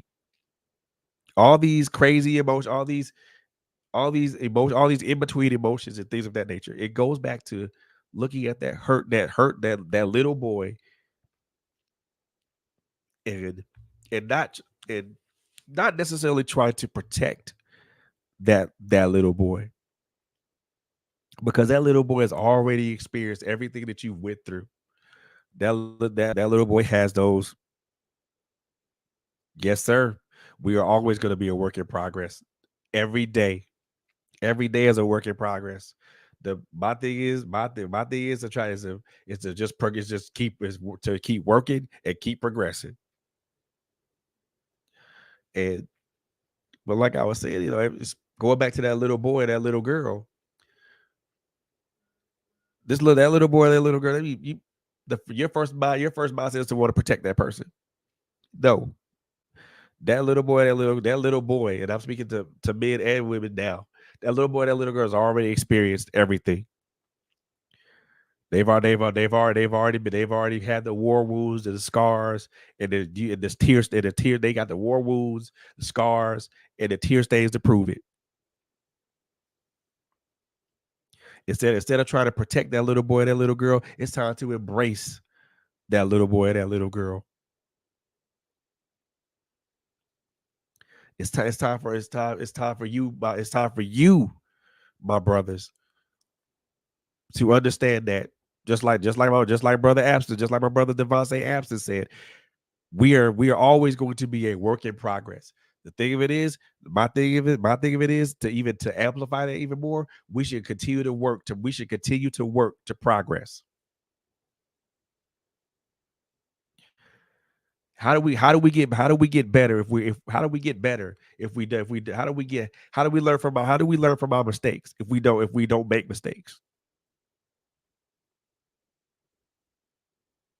Practice makes perfect.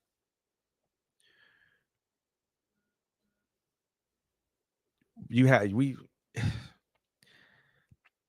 every day of my life, is another chance. Every day of my life is another chance to get myself right,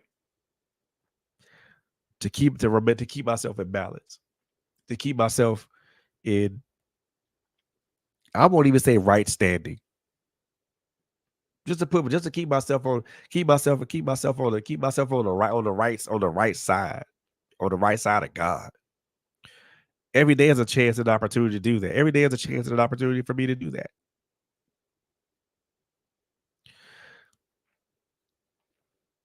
There's one saying that I love, and I try to apply this saying to every aspect of my life, at least now. Yes, ma'am. Yes, Miss Diane. To become a better version of yourself every day is I take that. I take every day. We should do every day. I do that. I try to become a better today than I was yesterday, and even better tomorrow, and even better tomorrow than I was today.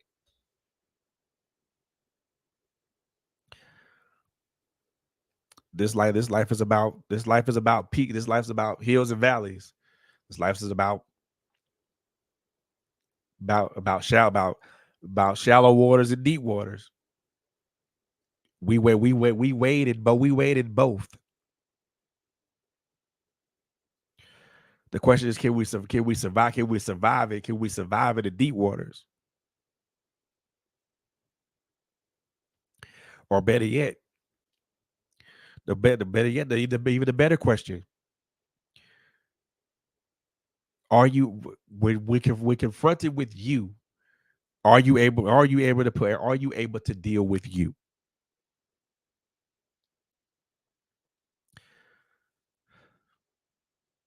I know I've said a lot, and this has been a very emotional journey for me. There have been a couple of times where I've been speaking where you know, I've actually held back tears and stuff like that, because there's a lot in my life that has transpired, but there's a lot in my life that I have that I've been there's a lot in my life that I've been inspired by, that I'm also inspired. There's a saying that I like, and I try my best to apply this to every aspect of my life, whether it's this podcast, whether it's this podcast platform that I own, or whether it's my job, or whether it's in my relationships, my interpersonal relationships with people. But the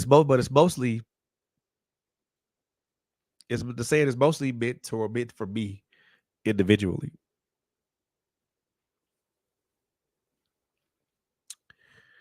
Fall down 7 times, stand up 8. That saying has a profound meaning. That saying has a profound meaning to me. And the reason I say this is because life had, Anybody can probably more likely relate to what I'm about to say because life has literally knocked me down. Life has literally put me on my ass. And as many times as I've been knocked down, many times I've been knocked down, and there's so many times I've been knocked down, and every time and every time we get knocked down, it becomes harder and harder and harder to get up.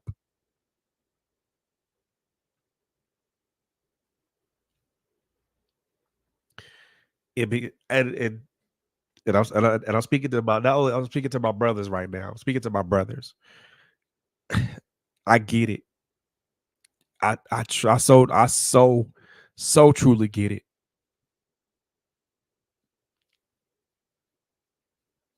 I understand. I understand more than you guys, more than you gentlemen will know. More than anybody will know.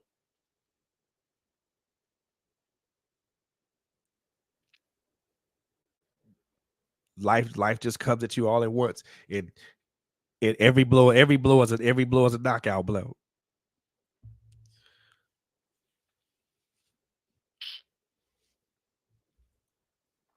Every punch you receive is a gut punch. You got you got you got the pressure, of the world on you got the pressure of the world on your shoulders. Not only do you have the pressure of the world on your shoulders, you now you as a black man, you just try to make it to the next day.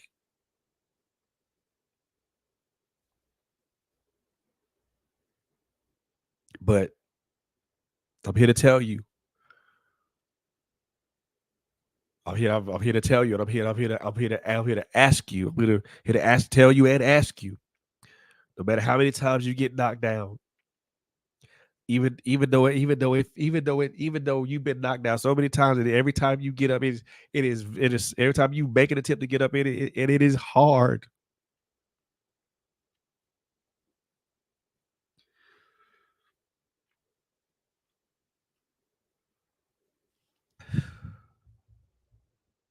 It is hard. It is hard to get up every time you've been knocked down, but you get knocked down, but please don't stay down.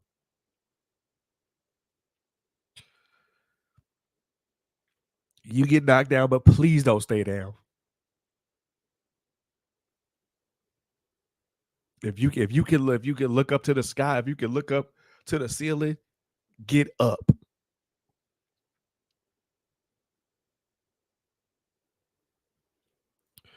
Get up.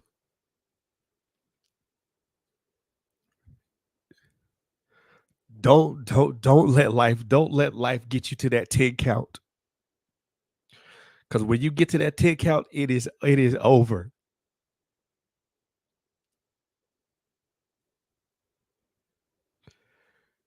Once that referee hits that 10 count, it is over.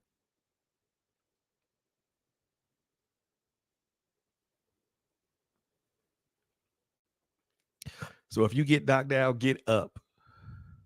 If you can look up at this, if you can look up at the sky, if you can look up at the ceiling, get up.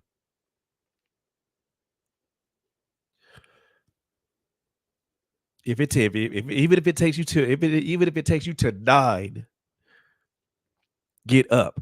If you gotta take a knee and you gotta catch your breath, get up.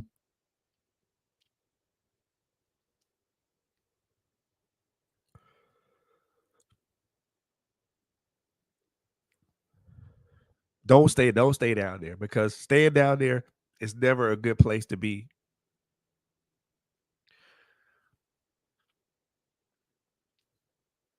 Don't stay down. Get up. Get up.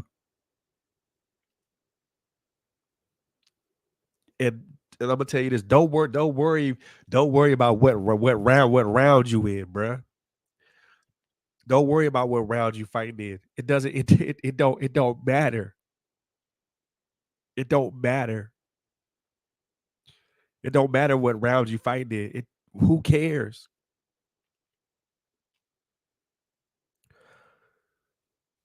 You could be in the 10th round of a super fight. It don't matter. It doesn't matter what round you worried about. It doesn't worry what round you fighting in. Who cares? Who's counting? Who's counting? Nobody's counting. Nobody's counting but you. And if you're counting how many rounds if you're counting how many rounds you're fighting, you've already lost.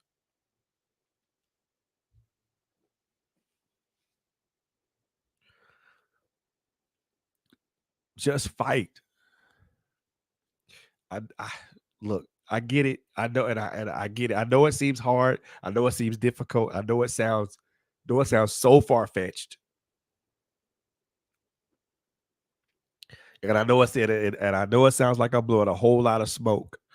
I'm blowing a whole lot of smoke up your ass when I'm saying this. But what I'm saying is I know that it sounds like that, but please just do it. Just like Nike, man. Just do it. Just keep fighting the good fight. I promise you in the end. I promise you in the end you'll be victorious. I promise you in the end that you will have victory.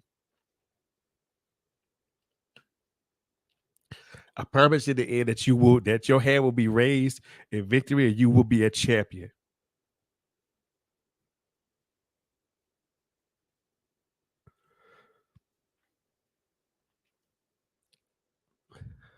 My brothers, don't give up. Don't give in. Just continue to fight.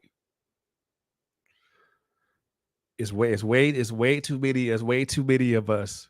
Way too many of us losing number one, losing ourselves to ridiculous shit, violence and things of that nature. But then we're also losing ourselves, as men, as black men, we're losing ourselves to stigma.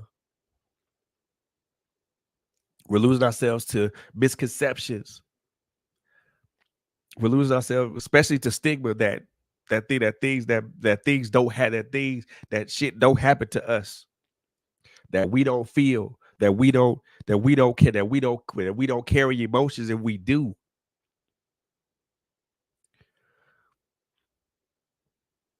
It's way too many of us men. It's way too many of us men, especially black men, that bury our emotions to satisfy somebody else, or to satisfy somebody else's agenda.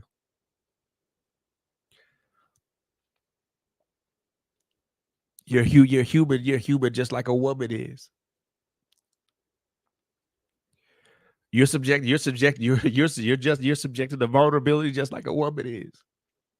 You have emotions just like a woman does. You have thought, you have feelings, you have thoughts, you have dreams, you have aspirations, just like a woman does.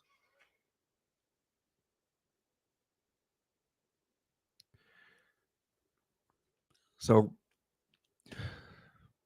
I'll reach out. What I'm saying to you, brothers, is that number one, speak up.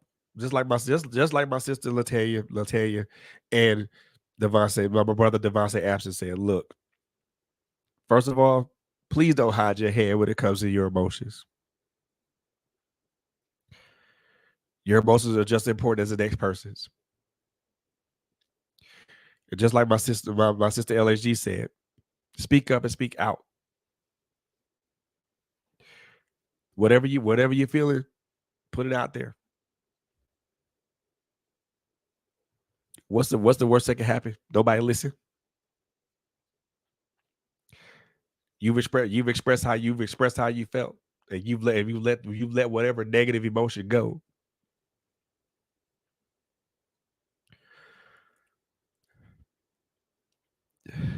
My brothers, this is a personal plea to you, my brothers. You know, it's important to find balance within yourself. before you can bring balance to anybody else.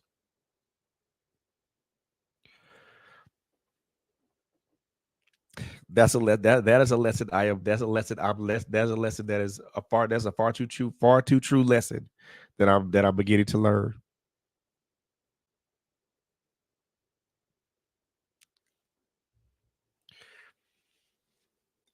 But yeah, and I get that, Devontae. I do. But be the way I see this at this juncture, brother, it's time. At this point, it doesn't even matter what somebody's gonna call you at this point. They can call me a simp all day for sure my damn emotions. It doesn't matter. I'm finna show them, and that's what it is. Like it, leave it. And again, pardon my French. Like it, leave it, or fuck it. You don't gotta like it. You don't gotta love it.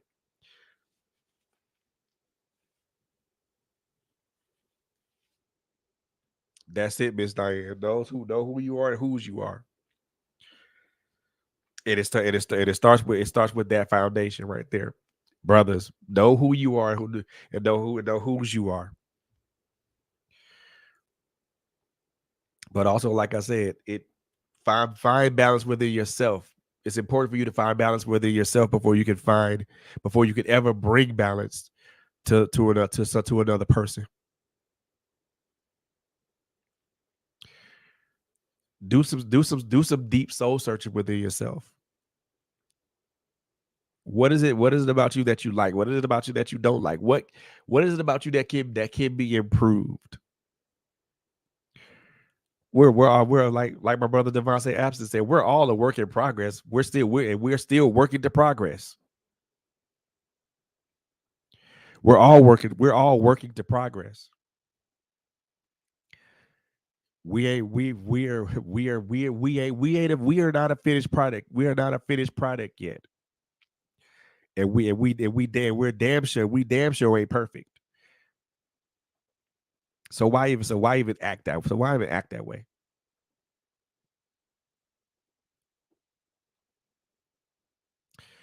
That's it. Lies, lies, lies, lies.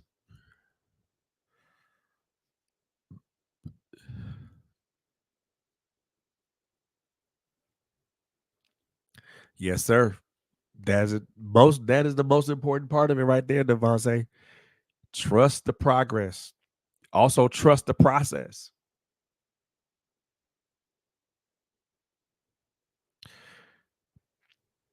You right, LSG. We were taught wrong. We were all taught wrong. And yes, the narrative needs to change. If I could get some like-minded brothers in on these podcasts and stuff like that, man, we would literally tear the house down. And this is the last little bit that I'm gonna say, and this is probably more gonna be more of a rant than anything. If I could get some like-minded brothers on it, if I could get some like-minded brothers on this podcast, if I get some like-minded brothers and like-minded sisters on this podcast, we would on this particular type of podcast, we would tear the house down. We would literally tear the house down. But the simple fact of the matter, but the simple fact of but here's the cruel fact of the matter, y'all. A lot of brothers won't buy into this. Why? Because they think that a gathering of men just talking about the things that affect us, talking about our emotions and things of that nature. Some men think that's counterproductive. Hell, some women would think some women would think that that's counterproductive.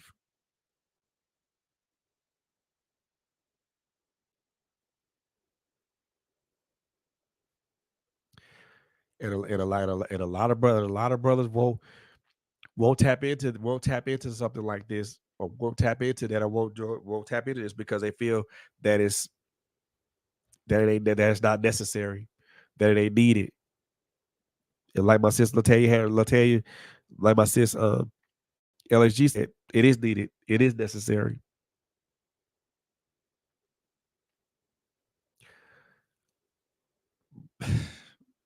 Brothers, there are pieces of us.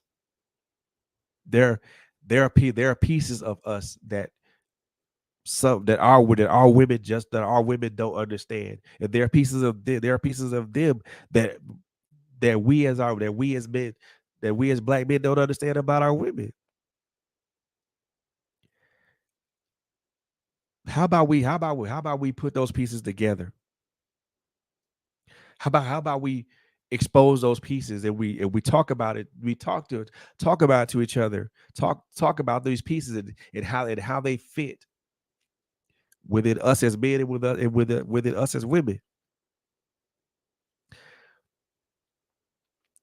I'm gonna tell y'all right now. This is again being honest with y'all. I wrote like a little. I wrote um this.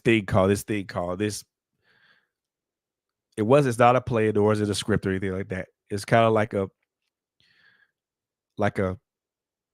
thought of like a program or a forethought to a discussion that I want to have with my with brothers. It's called Pieces of a Man. And the thing of it is, I want so bad. I want so bad to put this and put this out here with it is podcast, but it is in this podcast place. I want this to be like a conference or something like that. But I have this sneaky suspicion that not enough men would respond.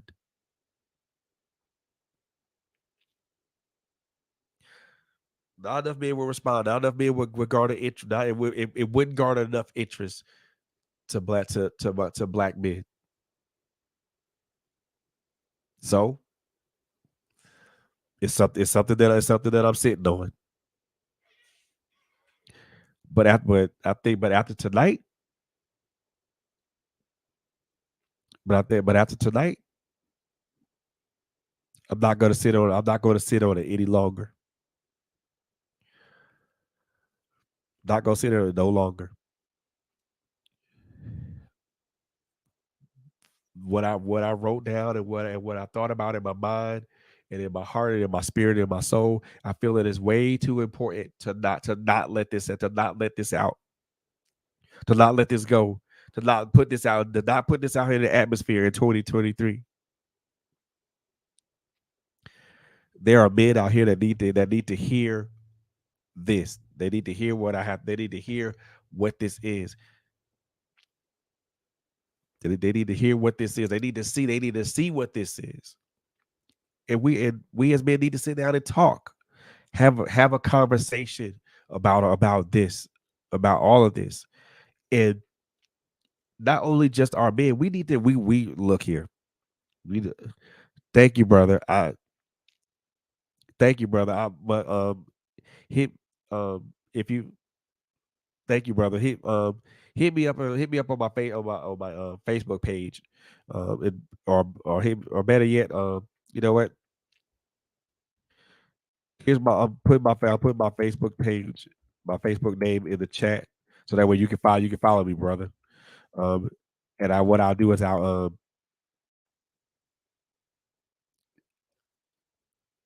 just hit me just hit me up in the messenger, and I what I'll do is I will talk. We can talk. We most definitely can talk about it, bro. Um, but like I was saying, there are men who need to hear this stuff. They need to hear this stuff. We need to sit down and have a talk with brothers. We need to sit down and we need to have a talk with each other. We need to have a talk to each other. Our women, our women need to hear us communicate to each other. Our women need to hear us.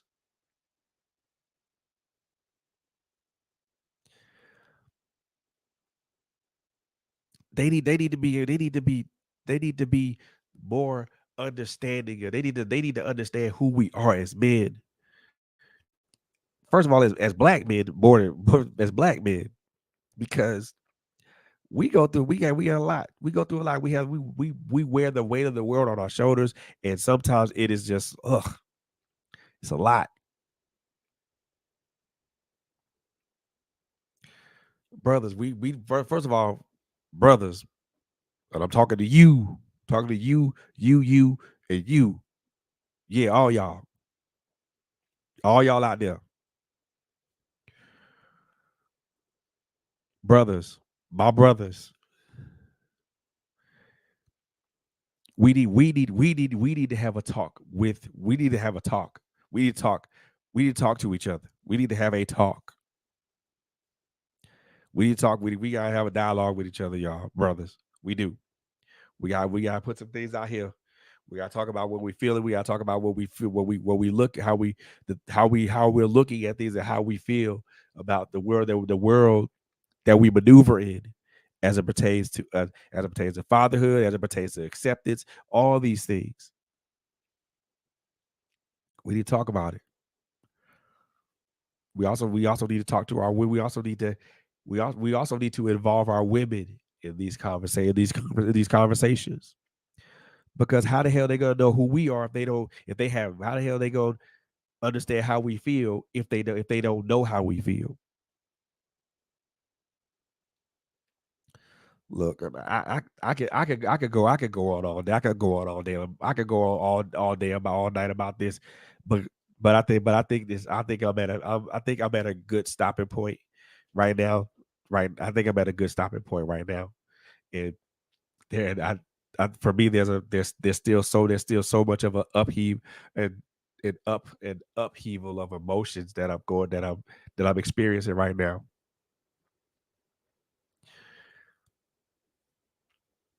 So, what the what they so what I'm look, I know I've said a lot, and I want to I really want to thank those who tuned in tonight to listen to not only to my story but also to listen to my heart. Um, I I have a heart. I have a heart for my people, my brothers and my sisters. I have a bigger heart for my brothers. This doesn't diminish my sisters. It doesn't. I promise you, it doesn't. It doesn't diminish y'all. By me saying I have a bigger heart for my brothers doesn't diminish you. Doesn't diminish you, guys, my sisters. It doesn't. I promise you that it doesn't. But I have a bigger heart for my brothers because a lot of us a lot of us are out here just a lot of us are out here just suffering, and we're suffering in silence, and we're suffering in silence.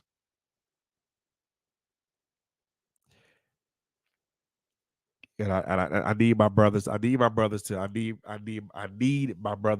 to for us to sit down and just and communicate and talk about what we feel and talk about our experiences, talk about what we go through. So that way, it also be we also be able to be able to be a shoulder to lean on, just to be for those moments to where things where the for those moments to where the world get for when the world and when the way the world gets heavy. Here's a show here. Hey, bro, here's a shoulder for you to lean over. I got a free shoulder. Which one you want, left or right? Here, lean on me. Matter of fact, here, if you feel like you feel overwhelmed, you want to cry. Here's a shoulder, man. You want this one? You want this one? Cry here. Cry on my shoulder, bro. It's fine. It's cool. It's good. It's cool. You need a hug. You need a hug, bro. Come here. Come here. I got you. I'll embrace you.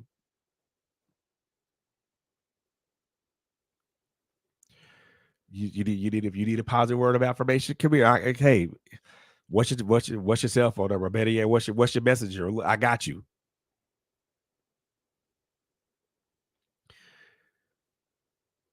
The phrase "I am my brother's keeper" has lost power.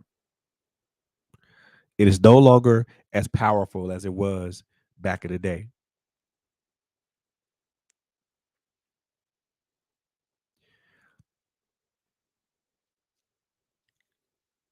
How could I keep my brother? How could I keep my brother if how can I keep my brother if I can't be there for my brother?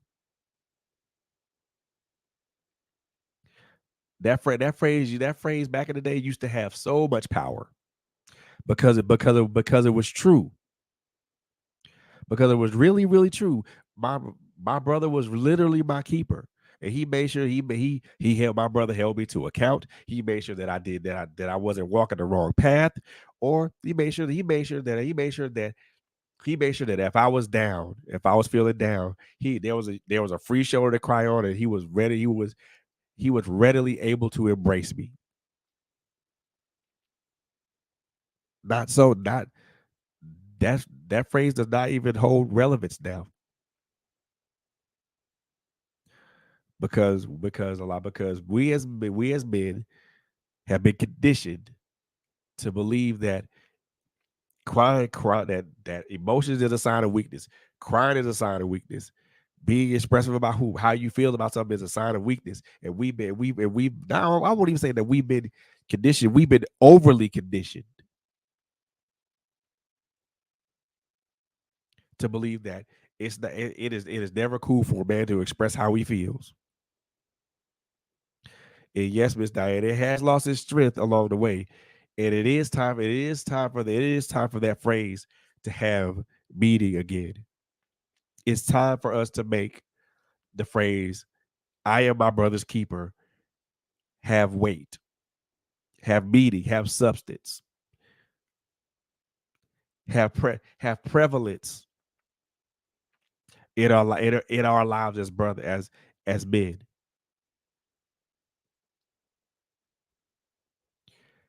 Like I said earlier, how can I be your keeper if I don't know what you're going through?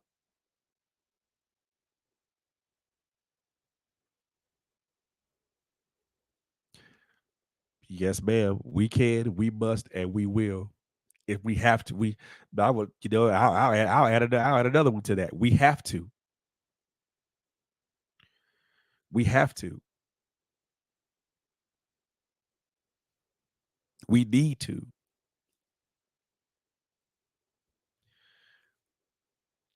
But like I said, I think I've said a lot. And again, I most definitely appreciate those people who tuned in to and listen to my heart tonight, um to listen and watch this podcast tonight. I thank y'all. I thank y'all so much from the bottom of my heart. Um, I really thank you guys from the bottom of my heart. You have no idea of what that means to me. Um, like I said earlier, sometimes I think I'll just be up here just talking to hear myself talking. I feel like the words I say aren't reaching the right people, or they don't have relevance. They don't have relevance. But you guys just prove that wrong tonight, and I'm grateful. I'm so grateful. I'm so overjoyed with emotions and stuff like that. You know, it means a lot to know that some that at least what I'm saying is some of the things that I'm saying has relevance and people are listening, and they're they're they're acting on what I'm or acting on. They're trying to at least make an attempt to act on what I'm saying. Like I said, I'm not a psychologist or any type of self help guru. I don't claim to be any. I don't claim to be any of that. I really don't. I'm just a guy. I'm just a regular old guy with experience with life experiences. And help another brother, a young brother, to not repeat my experiences, then it's a mission accomplished. But like I said earlier, I got this project that I'm sitting that I've been sitting on. I've been sitting on this project for years. It never put it out there because at the time I felt it wouldn't be relevant, but I feel that it's relevant now. I feel that it's so relevant now. I'm gonna pursue it. I'm gonna pursue it. Ladies and gentlemen, I want to thank you guys for tuning in tonight. Um, I so appreciate it. I really so appreciate it. Um, if you guys missed last night's show with Latoya Harris Gooden, what is femininity? What is femininity? You guys missed the awesome show last night. It was a great discussion about that, and I was the only token male there, but I was in the chat. But we really need to talk about we really need to have these conversations, y'all. And I am going to have a show about what is masculinity. So that's coming. That's coming. Honestly, I want to say this before I close. We have to have these types of conversations, y'all. We do. We need these types of conversations. We need these types of conversations because how are we going to ever move forward if we don't have these conversations? And this is the one thing I'm gonna say, and people can agree with me or disagree with me, and then I'm done. The gap between us as black men and black women is bigger than the Grand Canyon. It is deeper than the Mariana Trench. My question to my brothers and my sisters and to my brothers and my sisters is this: what the hell are we doing to close that gap? What are we doing to close that gap besides out here having crazy ass gender wars that make no fucking sense?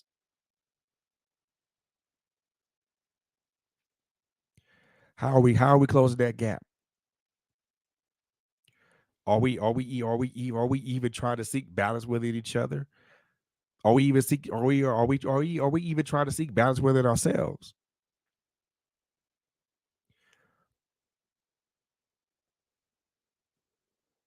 If we as black men and black women don't work on closing this gap between each other, if we don't work on trying to better communicate with each other, if we don't work on trying to better understand each other as black men and black women, we look, we may as well remain lost at sea.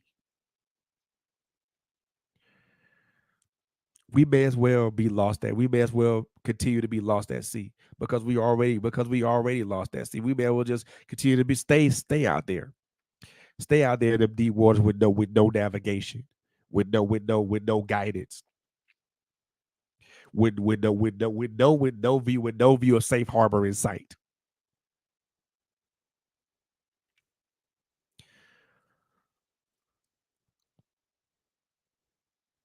And again, I'm not knocking anybody for who promotes what they who talks about what they talk about, but it's time for us to stop.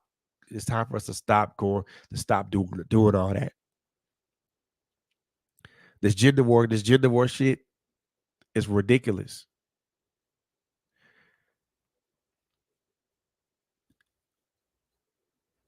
Let's get the love for each other back, y'all. Let's get the love for each other back. That's all I'm gonna say on that, man. You know, again, I ranted again, so I'm gonna stop ranting. You know, I appreciate you. I appreciate you guys. I love you. I love you guys. I love you guys. I'm so appreciative of our followers and our listeners and our viewers. You guys make this worth so worthwhile, and I appreciate that. I most definitely do. I most definitely appreciate it from the deepest recesses of my heart. y'all. Um, Make sure you guys tune in tomorrow to My Life Has Destiny podcast, and where they're gonna have another great show with another awesome subject. And I may or may not come on tomorrow and talk about something else. But hey, we'll see how that goes, man. But also make sure you guys tune in on Saturday for Critical Conversations. LSG in the house, man. She's gonna have another great conversation for you, another great critical conversation for you guys. And then, as always, man, make sure you follow each and every one of us on our social media platforms: Facebook, Instagram, Twitter, LinkedIn. Make sure you follow Trailblazers Radio on Facebook. Make sure you follow Trailblazers Radio on Instagram, and make sure you follow Trailblazers Radio on YouTube. Also, all of our shows are also on audio streaming platforms. So that's going to be Google Podcasts. It's going to be Apple Music. That's going to be Amazon Music. That's going to be iHeartRadio. That's going to be on Stitcher and Deezer Radio. So, and also on Spotify, man. Make sure you guys tune into us, man. We are everywhere. So make sure you listen. If you listen to us, we're on all those streaming platforms. If you watch us, we're on YouTube. And we got some more great content coming to you guys, man. And yes, Miss Diane, thank you for being here. Also, Mr. Abston, thank you for being here. I most definitely appreciate it, and appreciate your presence and your comments, brother. And I did see your friend request, so I am gonna follow you. So I am gonna follow you, and I will be in touch with you.